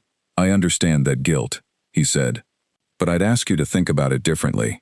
Friendship isn't a transaction where both sides need to offer equal military strength to make it worthwhile. Your people brought something valuable to this alliance from the very beginning, something that had nothing to do with weapons or warships. What do you mean? Leora asked. You reminded us, Hale said, that not every relationship needs to be built on strength and threat. Before we met your people, Humanity's experience with other species had been fairly limited, and honestly, fairly cautious and guarded. Your people showed us something different, a way of building trust and friendship that didn't depend on military calculation. That mattered to us, more than you probably realize. It's part of why we were willing to fight so hard to protect it. Leora carried these words with her as she completed her historical account, eventually compiling everything into a formal record presented to the Calith Governing Council, and, later, shared publicly with both Calith and human audiences. The account did not shy away from the difficulty and cost of what had happened, the lives lost on both sides, the scale of destruction unleashed by a conflict that had begun with a single attack on a small mining colony. But it also captured something else, something Leora herself had come to understand more deeply through months of careful research and reflection, that the completeness of humanity's response, frightening as it had been to witness, had grown from something genuinely good, a commitment to friendship and protection that refused to accept half measures or convenient compromises, even when such compromises might have seemed easier or less costly in the moment. In the final section of her historical account, Leora wrote words that would later be quoted often in Calith schools and public memorials, capturing the lesson her people had drawn from the events of that difficult, transformative year. We were warned once, long ago in our history, that peaceful species who cannot defend themselves will always remain vulnerable to those who choose cruelty over restraint. We learned to survive within that warning, carefully, quietly, always ready to retreat rather than stand our ground. But we have since learned something else, something we did not fully understand before humanity became our friend, that true protection does not require us to become like our enemies, does not require us to abandon who we are. It only requires finding a friend willing to stand fully and completely behind us, without reservation, without half measures, no matter the cost to themselves. We are grateful, beyond words, to have found such a friend. Leora's historical account did not end there, however. In a final chapter, added several months after the initial document was completed, she chose to include something more personal, a reflection on how the events of that difficult year had changed her own understanding of herself, and of what it meant to be Calith in this new, altered galaxy. I have spent my entire career as a diplomat, she wrote, trained from a young age to read the smallest signals of intention and emotion, to navigate carefully around danger rather than confront it directly. This training served our people well for many generations, and I do not regret the caution it instilled in me. But I have learned, through the events described in this account, that caution alone was never going to be sufficient protection against a galaxy that sometimes rewards cruelty over restraint. We needed something more than careful diplomacy. We needed a friend willing to back that diplomacy with genuine strength, offered freely and without demand for anything in return beyond the friendship we had already given. She went on to describe her own experience touring Dessa's Rest, years after the attack, watching the colony not merely rebuilt, but transformed into something the original settlement had never quite managed to be. A genuine center of joint Calith and human cultural exchange, where families from both species now lived alongside one another, where human children learned Calith gardening techniques passed down through centuries of careful cultivation, and where Calith children, in turn, learned human stories and songs from a world their grandparents could never have imagined visiting. There is a monument at the center of the rebuilt colony, Leora wrote, simple in design, showing two hands, one Calith and one human, joined together, resting atop a small carved stone, bearing the names of every colonist lost during the attack. Beneath the names, a single inscription reads, "They were warned once." We answered without mercy, so that peace might finally hold. I have stood before that monument many times since its dedication, and each time, I find myself thinking not only of what was lost, but of what was ultimately preserved. A friendship tested by the worst kind of violence, and proven, through sacrifice on both sides, to be genuine and lasting. Her account concluded with a final reflection addressed directly to future generations of Calith readers, those who would grow up in a galaxy fundamentally reshaped by the events she had spent years carefully documenting. You who read this account in times, I hope, of continued peace, should understand clearly what was required to secure that peace for you. It was not achieved through avoidance, or through hoping cruelty would simply pass us by if we made ourselves small and unnoticed enough. It was achieved through the courage to trust a new friend completely, and through that friend's willingness to honor that trust fully, even when the cost of doing so proved far greater than any of us, on either side, could have fully anticipated at the beginning. 2 years after the signing of the peace treaty, the balance of power across this region of the galaxy had shifted in ways few could have predicted when a small Kalith ship first approached Earth on a quiet Tuesday morning. The Voranth Dominion, still recovering from the catastrophic losses suffered at Kalis, had withdrawn into a more cautious posture, focusing on internal rebuilding rather than continued expansion. Overlord Dasik Vorn remained in power, though weakened politically by the failed campaign, and rumors persisted throughout Dominion territory of growing dissatisfaction among his advisors and military commanders, some of whom had begun to question openly whether his aggressive policies had truly served the Empire's long-term interests. More significantly, word of what had happened between Earth and the Kalith spread throughout the wider galaxy, carried by trade networks and diplomatic channels that stretched across dozens of star systems. Other minor species, long accustomed to living cautiously in the shadow of larger, more aggressive powers, began approaching Earth with quiet, careful inquiries about the possibility of similar alliances. Humanity, still a relatively young power in the broader scope of galactic history, found itself, almost unexpectedly, becoming known throughout the region as a protector, a reputation built not through conquest or expansion, but through the demonstrated willingness to defend those who could not defend themselves.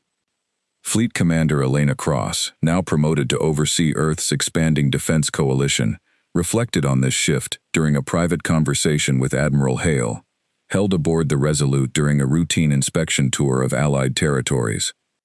"It's strange," she said, looking out at the viewport, where several Allied ships from 3 different species could be seen, conducting joint training exercises nearby. 2 years ago, we were a single planet, barely aware of what existed beyond our own solar system. Now we're coordinating defense strategy across a dozen different star systems, protecting species we'd never even heard of before all this started. "Strange, but not bad," Hale said, watching the same view. "We didn't set out to build an empire, Elena. We just tried to keep one promise, to one small group of friends. Everything else grew out of that." "Do you think the Voranth will try again?" Cross asked. "Test us somewhere else, some other border, some other ally, hoping we won't respond as thoroughly a second time?" Hale considered the question seriously. "Maybe, eventually," he said. "Empires like the Dominion don't change their fundamental nature easily, not after just one defeat. But I think, for now, they understand something important, something that took a lot of loss on both sides to teach them. We meant what we said, from the very beginning. One warning. That's all anyone gets from us. After that, if someone chooses to test what that warning means, they need to be prepared for a response with no half measures attached to it." Elsewhere in this newly reshaped region of space, on Kalis, Leora Vex stood before a gathering of Kalith students, many of them too young to remember clearly the events of the conflict that had so fundamentally changed their people's place in the galaxy. She had continued her work as a historian and diplomat in the years since the treaty's signing, and had recently completed a comprehensive account of the Alliance's formation, meant to serve as both historical record and educational text for future generations. "Some of you have asked me," she said to the assembled students, "why our people chose to trust humanity so completely, so quickly, when our history had taught us to be cautious of outsiders, especially outsiders who arrived with such overwhelming military capability. It's a fair question, and I want to answer it honestly." She paused, looking out at the young faces watching her carefully. "We took a risk, a significant one. We could not have known, when we first made contact with humanity, whether their kindness was genuine, or whether it was simply a different kind of calculation, a patient strategy meant to earn our trust before eventually exploiting it, as other powers had done to us before. We chose to trust them anyway, because something about their approach felt different from anything we had experienced previously, and when that trust was tested in the most difficult way possible, through violence and loss and genuine sacrifice, it proved to be real." One student raised a hand. "Was it worth it?" she asked. "The cost, I mean. So many lives lost, on both sides, because of the choice to ally with humanity, instead of simply trying to avoid Voranth attention entirely, the way our people always had before." Leora considered the question carefully before answering, understanding its importance. I think about the alternative often, she said. If we had never allied with Earth, if we had continued trying to avoid conflict through careful diplomacy and quiet retreat, as we always had before, I believe the Voranth would eventually have found us anyway, somewhere, sometime, when we had no powerful friend able or willing to help us. Perhaps that confrontation would have come later, or in a different form, but I do not believe our old strategy of avoidance would have protected us forever. Sooner or later, someone stronger and more aggressive would have decided we were worth taking, regardless of how carefully we tried to stay out of their way. She looked around at the gathered students, many of them born after the conflict had ended, growing up in a Kalith society, reshaped fundamentally by everything that had happened.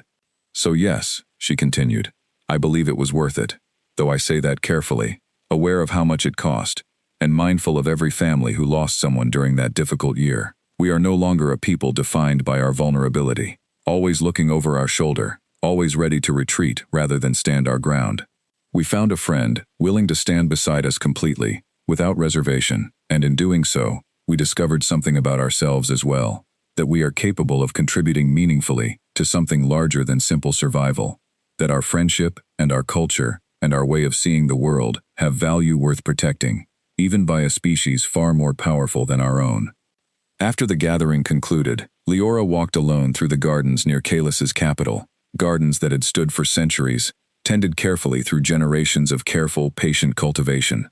She thought, as she often did during these quiet walks, about that first meeting in Geneva, about Rachel Voss's simple assurance that kindness did not require payment, about Admiral Hale's promise, delivered so casually on this very world, that her people would never again need to look over their shoulder while humans remained nearby. Those promises, tested through fire and loss and genuine sacrifice, had proven true. The Voranth Dominion, chastened by catastrophic defeat, no longer threatened Kalith independence. Other species throughout the region, watching what humanity had done to protect a small, gentle people who could offer little in return beyond friendship and gratitude, understood clearly what kind of ally Earth intended to be, and what kind of enemy it would become for anyone foolish enough to threaten those under its protection.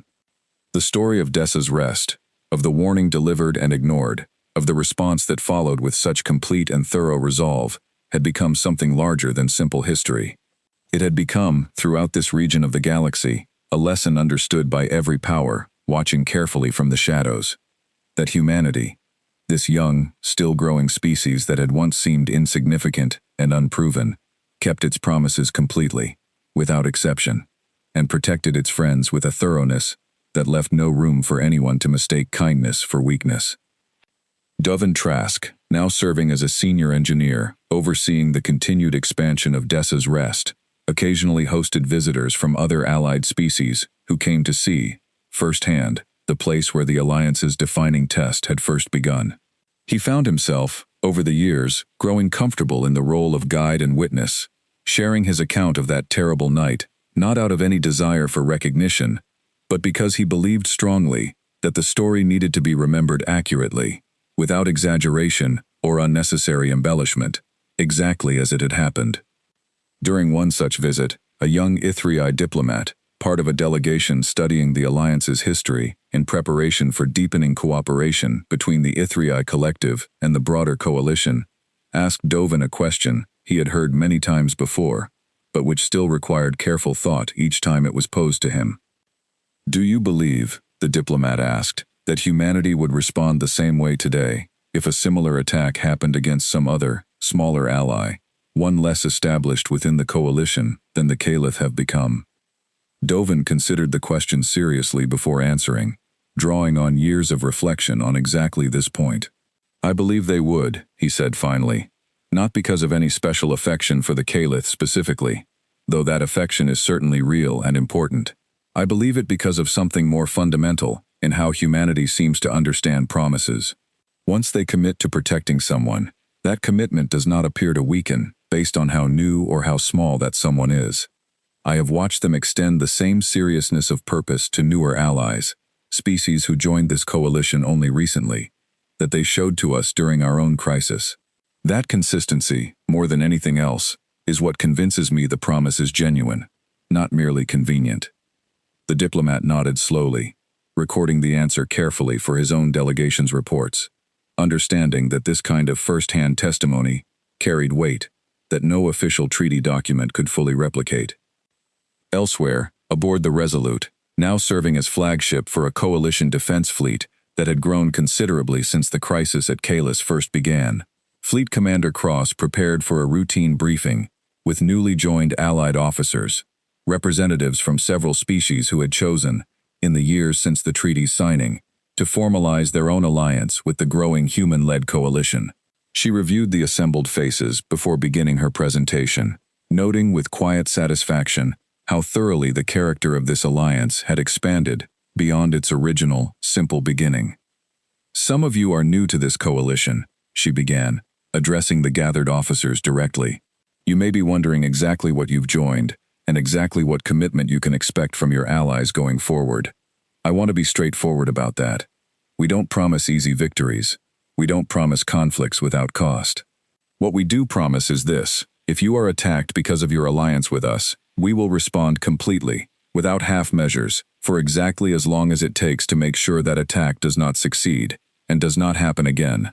That promise has already been tested once, at great cost, and it held. It will continue to hold for every ally who stands with us for as long as this coalition exists." Around the room, the assembled officers listened carefully, understanding that these were not simply words meant to inspire confidence, but a description of demonstrated fact, proven through genuine sacrifice at Dessa's Rest and Kalis alike.